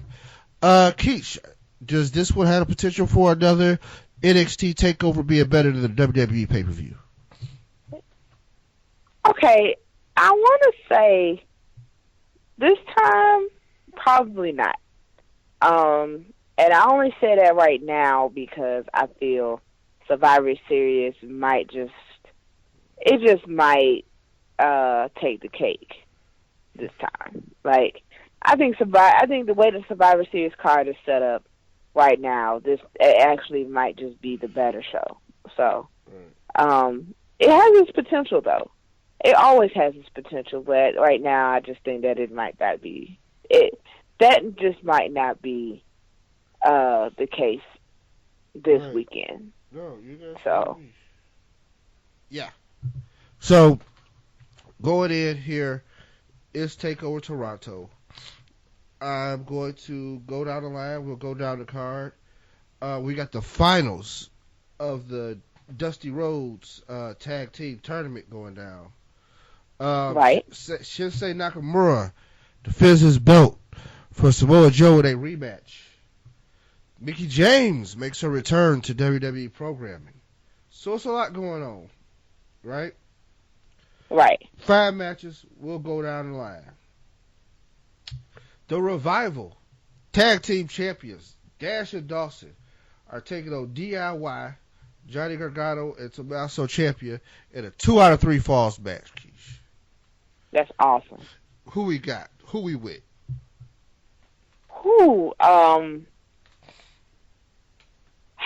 Ciampa, Tommaso Ciampa, and Johnny Gargano. I think that personally, they got this. I feel this is their match. This is something that I don't see them really. I don't see them going down in 2 out of 3 falls. There's no way. The only way I can see that happening is if they turn on each other. Like, that's pretty much it. Like, other than that, no. This is their match. They have this. I like the Revival. I do. And they have all of my respect.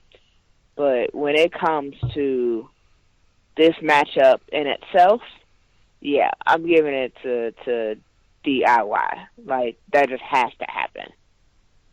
Like, it's definitely, to me, there's just no question. Like, there is nothing that's telling me that they can't take this match.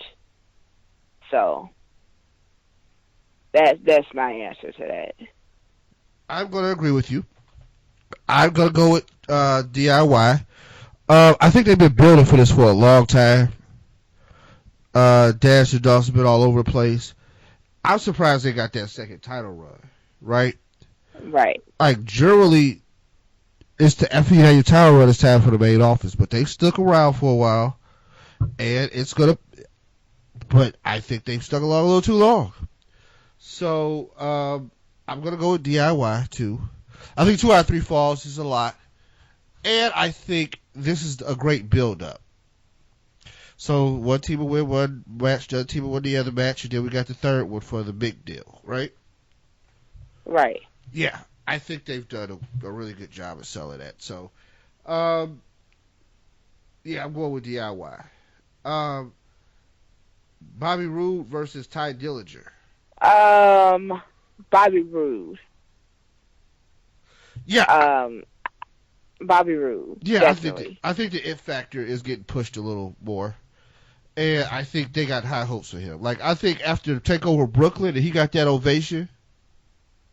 Yeah. Which was sort of bomb man. interest. Oh, so that's it. I know, right?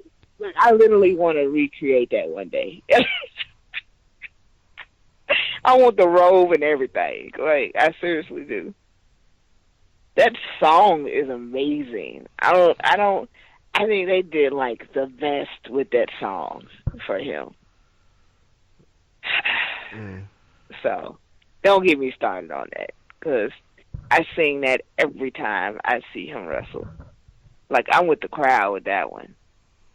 That song is so over. Like, even if he ain't, like, which of course he is with his attitude, but his ring music, his entrance music in itself is just everything. So, yeah. But, yeah, gotta give it to Bobby Roode. So we got Bobby Roode. Yeah. We got... So far, Bobby Roode, and we got DIY. So, Dusty Rhodes Tag Team Classic. The Authors of Pain, Akam and Rezar, will take on TM61. The Outlaws are managed by Paul Heyman, who I think will be suspended above the cage for the match, so he can no longer interfere. I want to say, Ciampa or whatever, but yeah, you know what I mean? Yeah, so it's a test. A little hard for you to really grasp that, huh? Yeah, people just. And yeah, I care what they think. I care. I keep doing what I'm doing. You know what I mean? But I care what they think, and I don't want to lose more money. So, but yeah, what you got? Authors of Pain. Even without their manager, I think they they can take this match. Very Besides, I think that there's going to be this big push with them after this. Like, I really seriously think that this is going to evolve them a little bit more. We could be looking at our future tag team champions here, but that's just me. I mean, I don't know. That is also, it's always just a prediction, but that's how I see it right now. Even without the interference, I feel that that's exactly what's going to happen. So it's going to get rough, man. It's going to get rough. I'm coming up. Real sad about. Oh, sorry, had a moment. Yeah. So I'm gonna go with TM61 for no real reason for the tag team match. And now, keeps the titles. Asuka defends her title against Mickie James. Who you got? Mickie James. Oh, man. Now, I'm just saying her name right now because it's still shocking to me that this match is actually happening. Yeah, someone was calling her Mickie James. Oh, sorry. I'm not dealing with you. But to tell the truth, Keith, I can't call this one. And the reason why is because I don't remember the last time I've seen Mickie James in the ring. And I'm not going to sit here and be like, yeah, well, she can take Asuka. Because Asuka is a badass. Like, I mean, seriously. She hasn't been undefeated for over a year for no reason. So, but I can't sit here and say that she can really take down Mickie James with ease either. Like, to me, I don't really have an answer for this one. This is the one match in a very long time that I must say that I really can't call it. And I really just have to see what happens with the outcome. And this is not just any women's match. Like, this is for the NXT women's title. So it's telling me right now the conversation is, you should pick a champion. I really cannot tell you who's going to have this belt after this match is over, because these two women have incredible talent, and we're talking about a 16-year veteran versus, Asuka, who is just absolutely phenomenal in the ring. You know what I'm saying? She has years placed on herself too, so it's not like we're talking about somebody brand spanking new, like fresh out of training. Like, this is not that kind of situation. It's really difficult to place one woman in that top spot when we're talking about Mickie James and Asuka. So it's really hard for me to even fathom picking a winner in this match. Like, I can't do it. Like, I really want to sit here and give a biased opinion and be like, yeah, so I think this one is gonna. I can't tell you who's going to take this match over the other, because to me, both women are equally incredible, and it's just, they're just going to have to fight it out. And then, like, who's going to win? The person that wins. Like, that's the person who the one that walks away with the belt is the winner. Like, that's pretty much all I can give you for this one. So, I can tell you about any other. I could sit here and give you a winner for just about any other match, but this Asuka Mickie James confrontation, nah. Like, this title match is one for the books that I'm honestly gonna tell you I can't pick a winner for.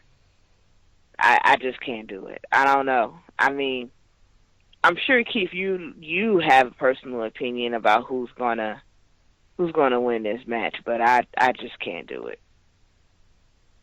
So that's my own personal judgment. Like, I like them both, and it's been a while since we've seen Mickie James, so this is going to be a refresher for her as well as her returning.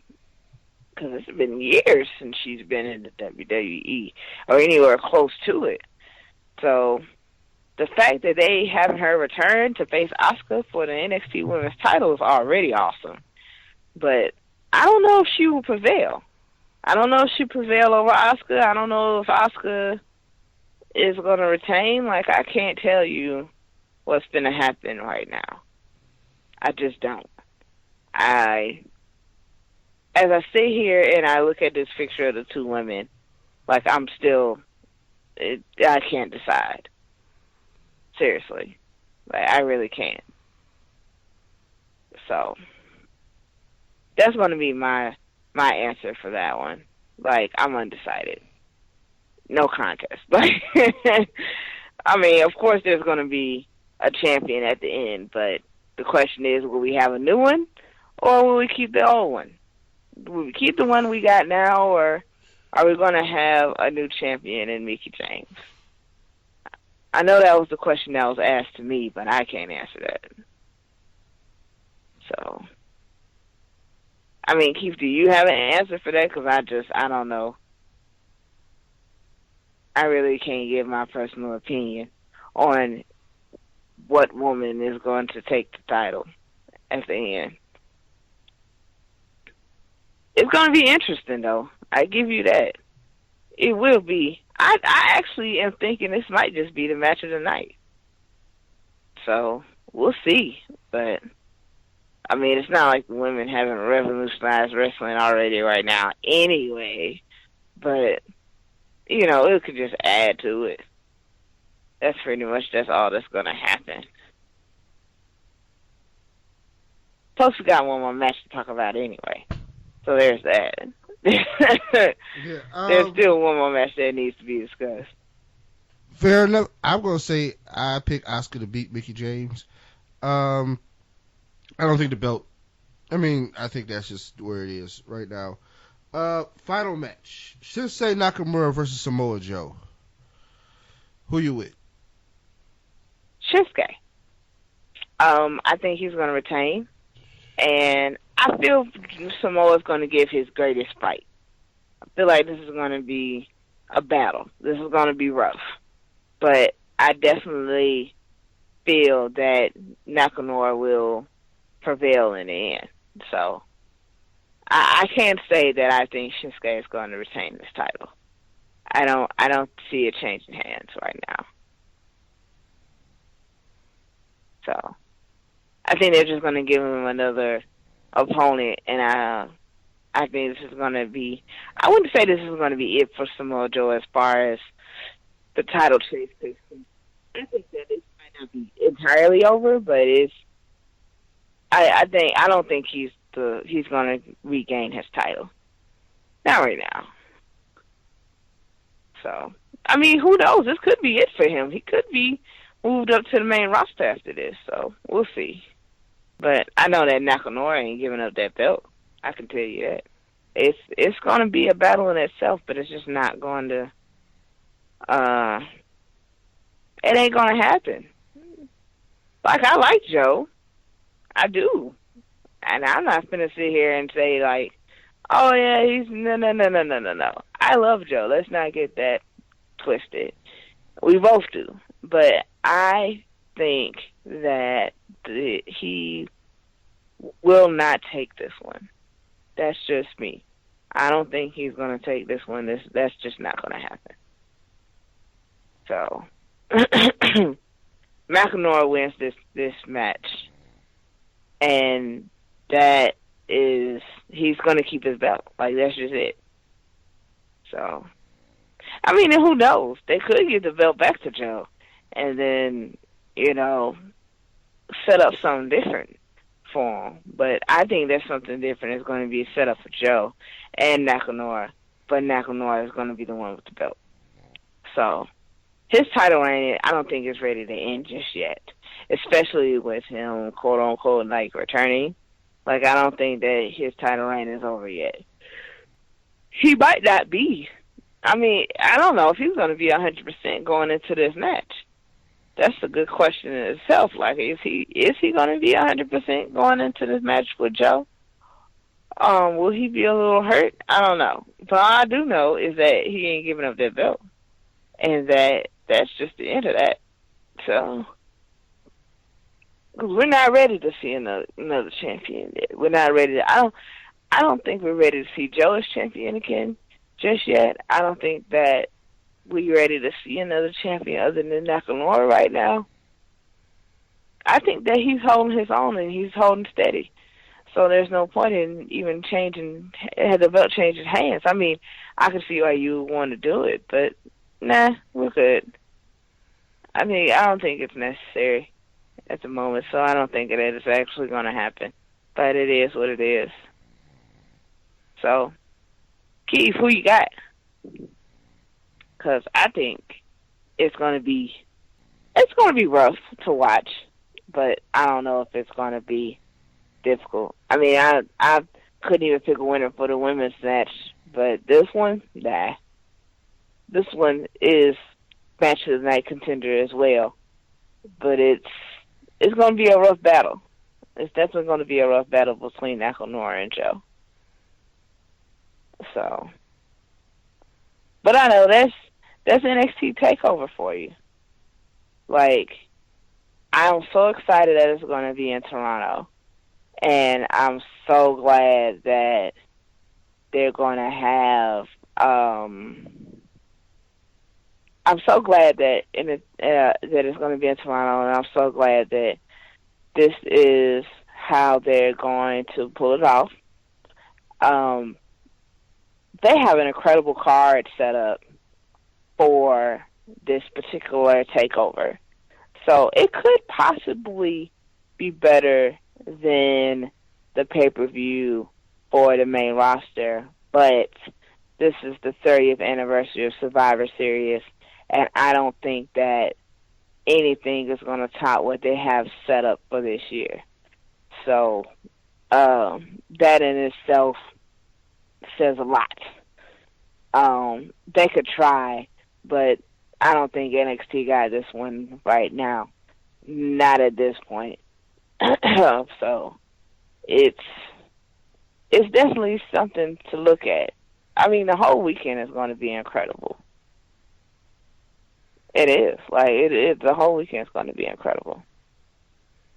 But I guess that we're ready to talk about the 30th anniversary of Survivor Series. All right, all the Survivor Series. All right, we got a 4-hour card, Keith. We're kicking the show off at 7 o'clock. I'm not fucking with a pre-show. Right. So, no, they can keep that to themselves. 4 hours of programming? Keith, right. If I watch 3 hours of Raw, 2 of SmackDown, 1 NXT, I want to add 12 hours to my week of wrestling. Oh, plus Takeover? Right. Yeah, man. I don't think they thought this through. I'm going to say they didn't think this through. I mean, I understand that there's 2 shows, and you got a lot going on, but at the same time, like, we have 2 title matches. 2. And that's it. Like, other than the traditional Survivor Series matches, you have 2 title matches. And Goldberg and Lesnar. That's it. So, I'm trying to figure out how you finna fit. Like, how are you finna spread all this out through 4 hours?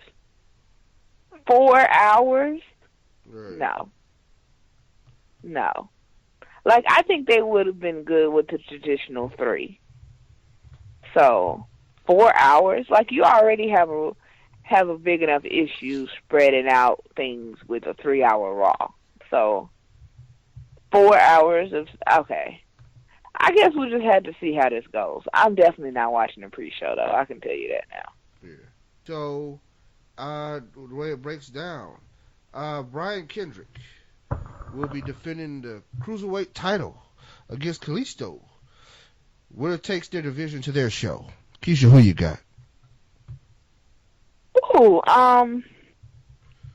you know what? I really think that I'm going to go with Brian Kendrick.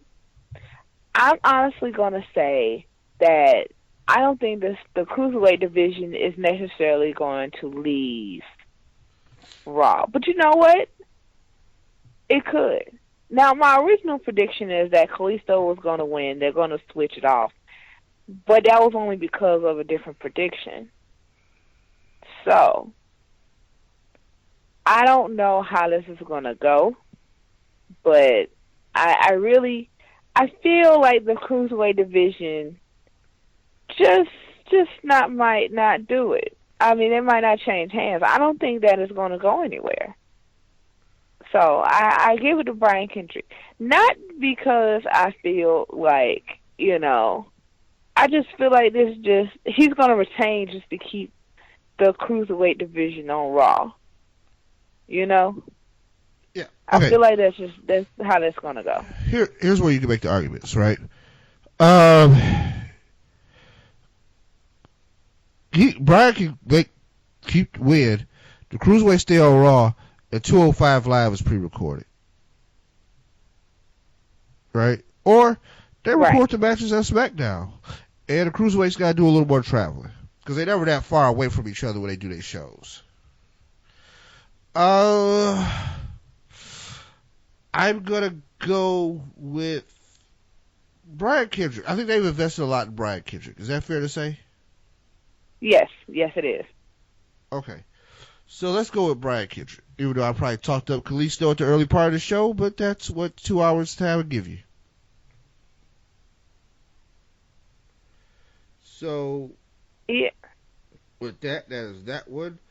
The Miz. IC champ with Maurice taking on Sami Zayn. What do you got? Sami Zayn. I really do feel like the Miz is finna blow it. Like, I'm not saying that he's horrible wrestler. Don't get me wrong. I'm not saying that.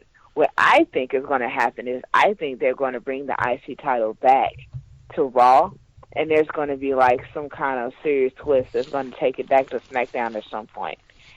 Right now, I feel that it's going to be Sami that is going to win this matchup. I think they're going to make Sami Zayn the Intercontinental Champion. Like, I really would not want to see the Intercontinental title leave SmackDown, but I think that there might be a bigger twist to this than what I'm kind of predicting. But I definitely think that it is possible that Raw will have the Intercontinental Championship, even if it's for a little while. I think that this will be. I think this is going to be the outcome of this particular matchup. So I'm giving this match to Sami Zayn. I think he's going to be our new Intercontinental Champion. This is weird because it's early, but I agree. And I'll tell you what. I found it very weird that they did a title switch so close to this pay-per-view. Right. Now, Dolph could be hurt. Like, it'd be interesting to see how Dolph feels after, right? Right. But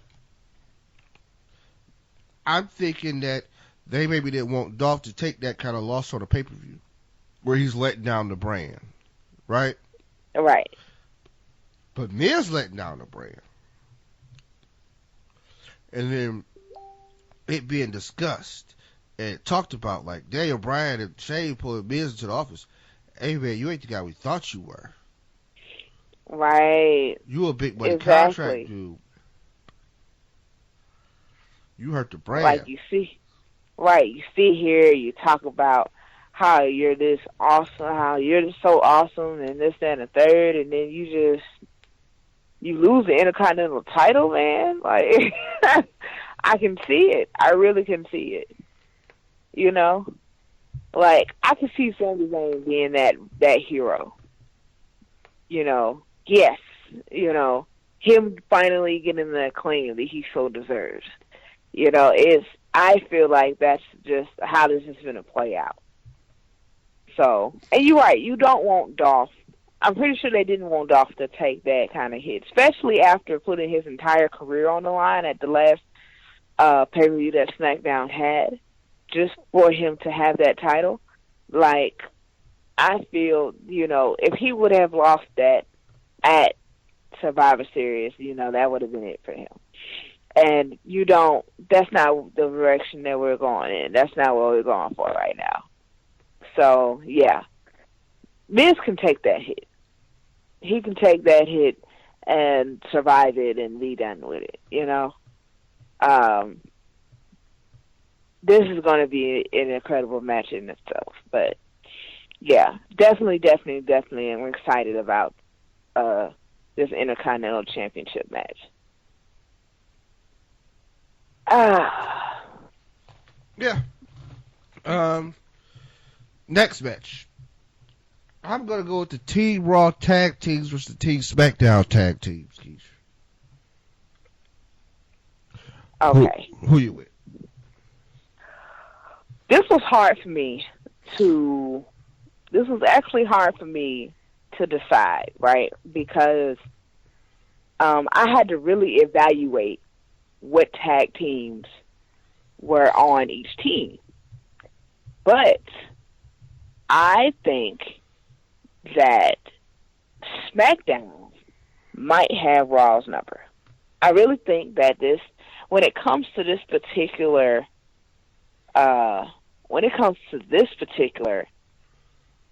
match, I really seriously think that it just might be SmackDown that actually takes this match. So, which is actually funny compared to my other predictions for the other two Survivor Series matchups. But SmackDown, I think, might have this one. So, it's not necessarily the tag teams themselves. I think it's more so the chemistry that they have. I think that SmackDown just might be the better team when it comes to this particular Survivor Series matchup. Yeah.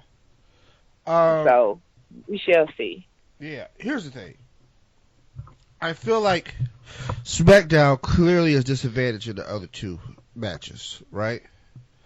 Right. With this one, I do see their best hope. Okay. One, the Raw tag teams are dysfunctional as shit. Yeah. Yeah, they are. They really are. You don't know what Sheamus and Cesaro are going to do amongst each other. The New Day, I'm kind of getting tired. The Shining Stars are ass. I don't even know why they ain't even there. All right. Izzo and Cass might fight with Gallows and Anderson. Right? Exactly. That's for SmackDown. SmackDown, they ain't necessarily best friends, but Slater and Rhino, the Hype Bros, American Alpha, they're all kind of cool. I don't know what Breeze Dango is going to do, but they're going to be high flying, they're going to be energetic. The Usos, they don't like American Alpha. They really don't like anybody now, but I think they're good for the common goal. Right. And between them two, their teamwork is going to work. The problem they have against the Raw team is size. Yes. The Raw team got the heavy hitters. Big E, big guy. Big Cass, 7-footer. Doc Gallows. I mean, that's what you got. Sheamus is pretty solid. On the other side, you got Rhino, who's like a tub of goo. I mean, he's strong as shit, but I mean, that's all you got. I think it takes a lot of intellectual dishonesty for them to set that gore up. Right. I just went slam shot a Rhino. Damn. Awful, Keith. Just awful. Sometimes I assure that I ain't gonna never get nobody on this show. Shit. They're gonna listen to a past episode like, did he really just say that? Yeah, I'm canceling my interview. I'm about to be a fucking Charlemagne of fucking wrestling. But I think with the SmackDown, with the SmackDown team as a whole, like all 5 tag teams, they might not necessarily get along or like each other, but their chemistry is a little bit more stronger in that they actually are able to function and be like, okay, let's win it, and then F all y'all. Like they can actually pull it together for their brand. Yeah. As opposed to the Raw. I think the Raw team is you're right. It has a lot of combustibility. Like it looks like it can explode at any minute, you know. And then the shining stars, like, bruh, like seriously, like how the hell did that even happen? I'm not going there. There. Anyway, so, and what happened to Golden Truth? Like what? Like, okay, let me not. Well, you know, I mean, the thing is, they would be just as bad. Yeah, exactly. They'd be just as bad in this spot. It's hard to be a pit team. Maybe there's a larger pad for the hype bros. Who? Maybe so. Mojo is that dude might need to take decaf. I'm sorry, like that he really into that gimmick. I'm like, ooh. He is definitely a new level of hype. Like, yeah, I kind of like, look, they probably should test you for the wellness policy because you're gonna be out 30 days. Cause that like his level of hype is really like. Yeah, I mean that looked like cocaine level energy. I mean, I'm just saying. And I thought I was the only one that kind of recognized that. But no, like that, yeah. Like that fool is tweaking over there. Okay. All right. I digress. I'm gonna say Team.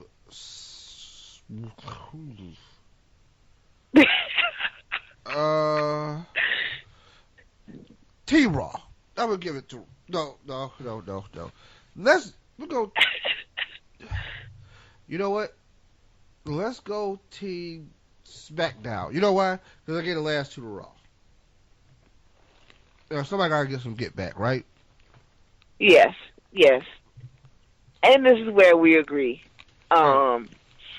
I mean, we can go into the other 2 traditional Survivor Series matches, and we can sit here and break down each one, and while Raw is going to win both of them. But is that really necessary? Like, yeah. No, we got to go through it. I'm going to work them out. Women's match. Let's please. I think, but you know what? I think some people really need this explanation because there are actually those that think that the SmackDown men just might have it. And I'm like, no. Yeah. But we can run it down. So are we going to do the women first or are we going to do the men first? I'm going to do the men. I'm going to do the women. Right? Let's go. Team Raw versus Team SmackDown. We're talking about the women, right? Yes, we're going women first. Now. Okay.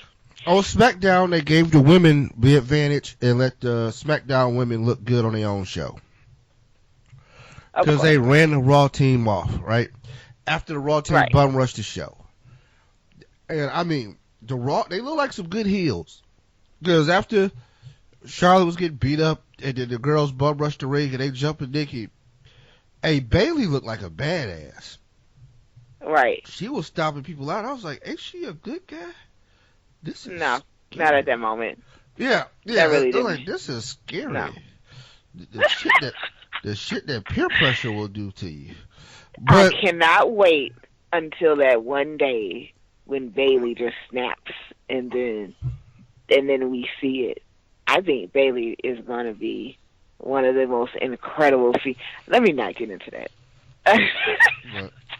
Let me not get into that. Because that night, that moment that during SmackDown when that did happen, I was so excited because I was like, yes, I was like, I can't wait to see that happen. Like, but let me chill. Yes, you think that, you would think that some of the women that were on the Raw team, you were like, yeah, they ain't supposed to. No, at that moment they were all heels, and it was an incredible moment, and I lived in it. Like, I lived in it, and I don't want to come out of it yet. So,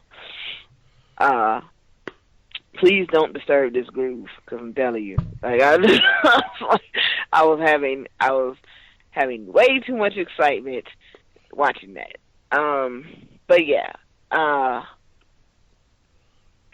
they did make them look good. The SmackDown women, they did make them look good on SmackDown.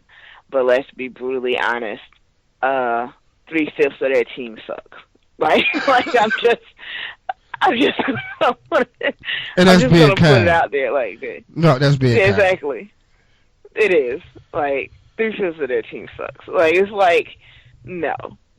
Because I can tell you, like, in my personal opinion, worst person on that team, Carmella, hands down.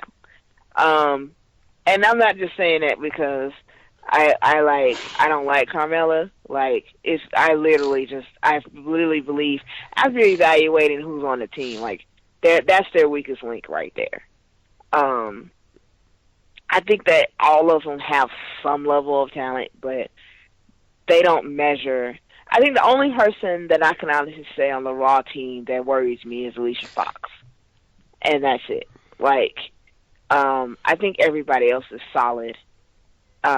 When it comes to the SmackDown team, it's questionable. Like, I know Becky is awesome. Nikki has incredible talent herself. We've seen what Alexa Bliss can do. I think Naomi's awesome. Carmella still needs some work, but I think all of them, as far as, like, collectively, I think they're okay, but as a team, like, the Raw women had it. Like, they do. Like, I seen it when they built the Raw women team. Like, I was like, when they got through with the first three, when they got through picking the first three teammates, I was like, this is going to already be, like, this is already going to be awesome. So once they actually completed the team, I was kind of, and it's funny because I actually thought Dana Brooke was going to be on the team as opposed to Alicia Fox, but I guess that was a decision that wasn't made, but it's fine. I think that, yeah, the Raw team has it. Yeah, I think the dynamic is better this way. Yeah. And yeah, I'm gonna go with. Here's the thing. You took the words right about Braun. The majority of Team SmackDown is ass. I mean, I'm just saying, like, Carmella is fucking terrible, right? Naomi's athletic, but she's not refined. Yeah. Alexa Bliss, I like her character, but she can't really wrestle yet. Becky Lynch is your champ, and okay. Nikki Bella's just coming back because she keeps getting beat up by Carmella, so now we back to square one. Right. Your best wrestler might be the coach, and that can't help you. Right. No, because she's not even in the match. Like, I like how they give the both women's team coaches, but it's funny to me how the SmackDown team's coach is the vet that can actually win the match for them, and Raw's coach is pretty much a rookie that really needs help. Like, really needs work herself. So it's like, I don't know who did the job of picking these coaches, but they need to reevaluate what they're doing in life. Like, I don't know. Like, yeah, well, the thing is, with the Raw coach, she's not even a coach, really. What she is a sidekick to one of the people in the group. Right. Like, one person just needs to bring their hype man. So. Right. She's just gonna accompany everybody. Like, Yeah. oh, I'm just here, guys, because I'm with her. I'm good. Like, no. Yeah, pretty much. So that's what that is. Going down the line, Charlotte is clearly better than everybody on that team. It could beat each person one-on-one. Bayley can beat just about everybody on that team, right? Sasha Banks, we got it. Now Nia Jax is the X Factor because she could just destroy everybody. Which also to be on SmackDown after she beat up the whole SmackDown team. And Keisha, what the fuck was she running into when she ran into the wall? That's what I was trying to figure out. What was she trying to hit? Because they said she was trying to run over Becky Lynch. Y'all got to time that better. First of all, y'all had to put Becky in front of the actual wall.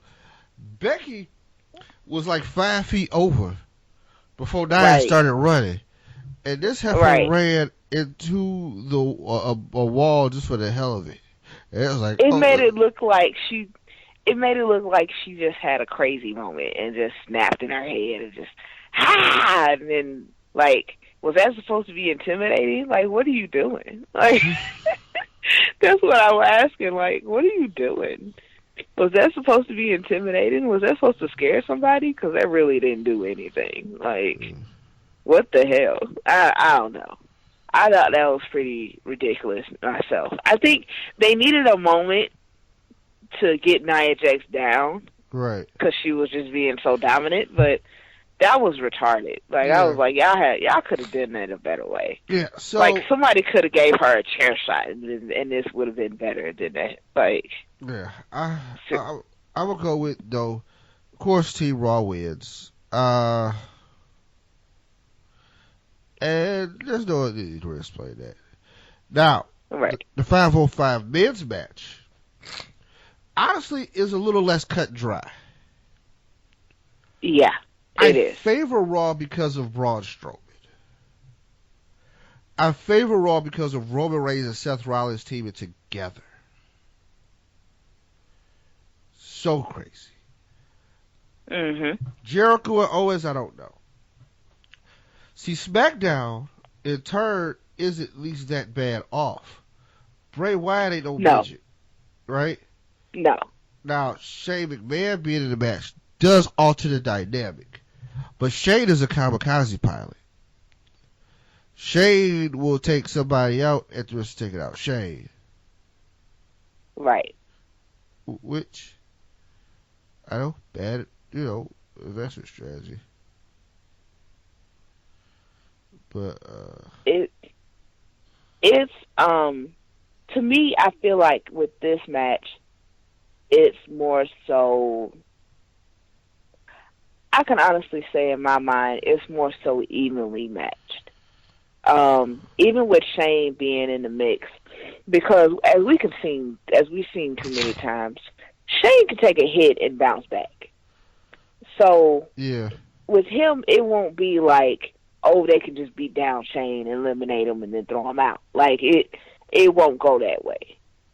He could take a hit and bounce back, and definitely be able to hold his own. Now, of course, if you put him in the ring with somebody like Braun, that might be a little bit of a different story. But at the same time, with the others, I would say with people like Seth and Chris, like he'll be a little bit better off. Everybody else is pretty much evenly matched. I mean, of course, Braun is the powerhouse of the match, like himself. Right. But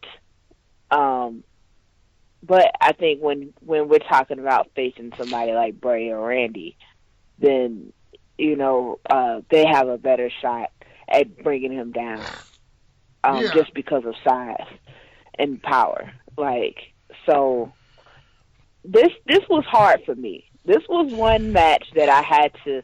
This was actually the match that I had to evaluate the most because of the components of each team. Like with the other two, it was a little bit more easier for me to pick winners, but for this, it took me a while because every man in this match is awesome in the ring. Like, Braun needs a little bit more, but at the same time, I think it's his size that is actually his advantage and his disadvantage. Like, for me, that is his gift and his curse. Because with big men, that's just kind of, to me, that's just what it is. Like, it's their gift and their curse, because it helps them, but then it doesn't. Because their own momentum can definitely be used against them, and that could be catastrophic. So, but I definitely think that Team Raw will prevail over Team SmackDown in this particular match in itself. And I mean, you know, who knows? I could be wrong. I could be definitely wrong. And it could be Team SmackDown that actually wins. But, you know, we won't know until the match actually happens. And if they did win, I actually wouldn't be surprised. I actually would think that, you know, it's actually logical that they did win. So, we'll just have to see. Right. I think that with Raw's team, no, I take that back. I was going to say that with Raw's team, they're a little bit more combustible, but SmackDown's team don't get along either. So I think with SmackDown's team, though, it's Shane that keeps them together. Raw team don't have that necessary, like, I think that it's funny, the thing that would tear Raw's team apart is the thing that's actually got them, like, kind of being on the same page, and that's their hate for each other. So, I think that's what it is with theirs, is they can't stand each other so much that they're working together to outdo each other. I'm going to show you why I'm the best, which is actually a good thing, but it could go left real quick, and hopefully that's not the case. The one thing I hope that doesn't happen during this match is Chris Jericho just ups and leaves. Please, Lord, don't let that happen. Because we have seen a history of him just walking out during matches that he don't want to be in, and I don't have time for that. No, I think I'm good. So, but those are the 3 Survivor Series, traditional Survivor Series matches that we will have this year, and I actually am excited about the fact that these are happening. I'm thoroughly excited. I want to see if SmackDown team loses. I want to see what Undertaker is going to do. Yeah. Yeah, for those of you who don't know or didn't watch SmackDown, Undertaker issued an ultimatum that he was going to handle some people if they didn't win on Sunday. So we'll see. We'll see how that works out.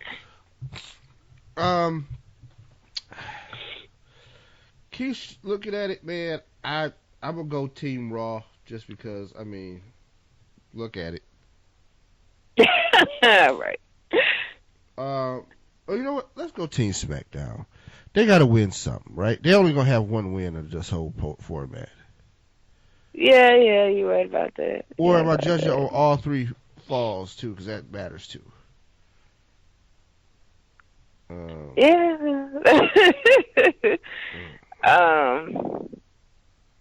I think it might be 2-1 Raw, but the way my prediction is 2-1 Raw, and yours is 2-1 SmackDown. Yeah. Because we both agreed that the SmackDown tag teams are going to win. Yes. And we both agreed on the Raw women. So, yeah. That to me would be the deciding factor in who takes it all in the traditional Survivor Series matches. So, it is funny because the way I'm predicting it, Raw is just going to have everything. Like the way I'm seeing it, Raw is just gonna have everything. But I guess that would be the point, right? Like, I guess that would be the point. But that's not the end of the night. This is a 4-hour show, so of course they have to have one more match. Yes. Goldberg versus Brock Lesnar. Caveat to this, word on the street that Goldberg might be hurt. He might have got hurt on Raw when he was fighting off them security guards. Yeah, so I seen that he might have like tweaked his shoulder or something like that. I was like, what? Like, yeah, and going in there with Brock, you're gonna need your shoulder. Exactly. You gonna need a lot of shoulder, like all of it. Yeah, I don't think you can afford to be giving up the shoulder. Right. So, yeah, you gonna need that shoulder. So I don't know, man. But nonetheless, should this match happen, and I think it just might, I'm actually gonna say Brock Lesnar's gonna win. I know Goldberg took the last one, and I get that. I personally don't think that it's going to be like one of those dominating matches for Brock. Like, he's not going to go in there, destroy Goldberg, and then leave. No, Goldberg is going to take that kind of ass whooping. No, he's not. Like, we both know that's not going to happen. Like, he's not going to go in there and, like, completely, like, rip him to shreds and then leave. Like, that's not going to happen. But I do think that Brock will be the more dominating one in this match in itself. For those of you that haven't seen the first time these two met, it was at WrestleMania 20, I want to say. And this was 12 years ago, so I could be wrong. Was it 21? 20, 21? WrestleMania 20. It was somewhere in there. 20? I was right. It was 2004. Okay. So, it was Goldberg that took that one. Goldberg won that one.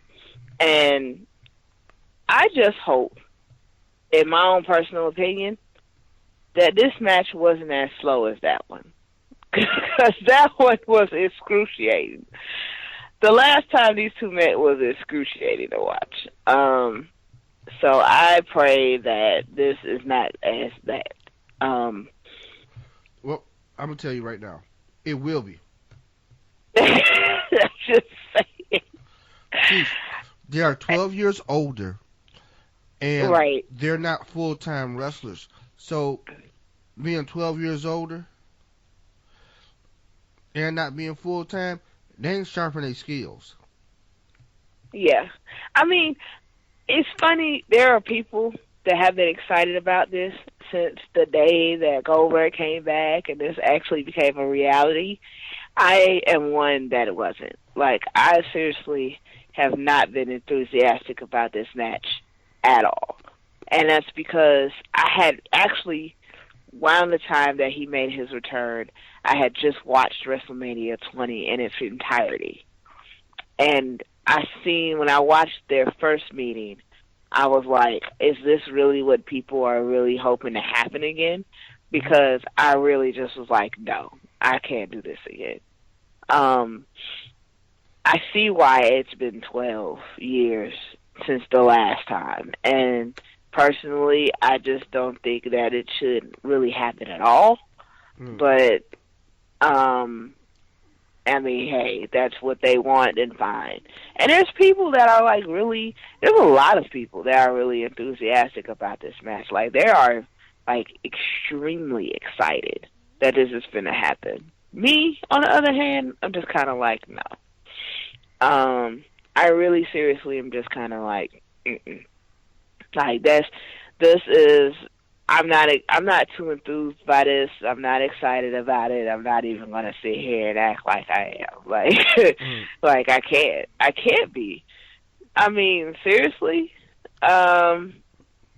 this just, I don't even think this should happen. Like, so. This is easy. This is where it's hard. You can go with Brock ain't been losing lately, and this is where he gets his get back, and it's all good. Or Goldberg did come out of retirement for 12 years later to lose. Right. I don't know. Either one really makes sense. But I gotta pick somebody, though. I mean, you don't have to, you know, because I definitely didn't for the NXT Women's Championship. Like, I didn't pick anybody, so it's not a necessity, you know. I'm pretty sure people would want you to. It would be nice, but nah, it don't necessarily have to happen. I'll say Brock wins. It sets us up for a third match at WrestleMania. That would be awesome. That would be awesome. Not because it's them two. It'll be awesome because it'll be WrestleMania. like I'm not. Let's not get that misconstrued. Like I think it'll be awesome because it'll be WrestleMania. I mean, anything that has to do with WrestleMania, like most stuff, I'm all looking for. Some stuff though, I'm like, nah, that's not gonna work. So, but yeah, Brock definitely will win, and this will be an awesome match. Mm-hmm. So, with that, that's a wrap up for our Survivor Series preview. I hope you guys enjoyed it. We will be back next week, sometime in the middle of the week, and we will have a recap. And that's we'll right. Be good. So, bye everybody. Peace.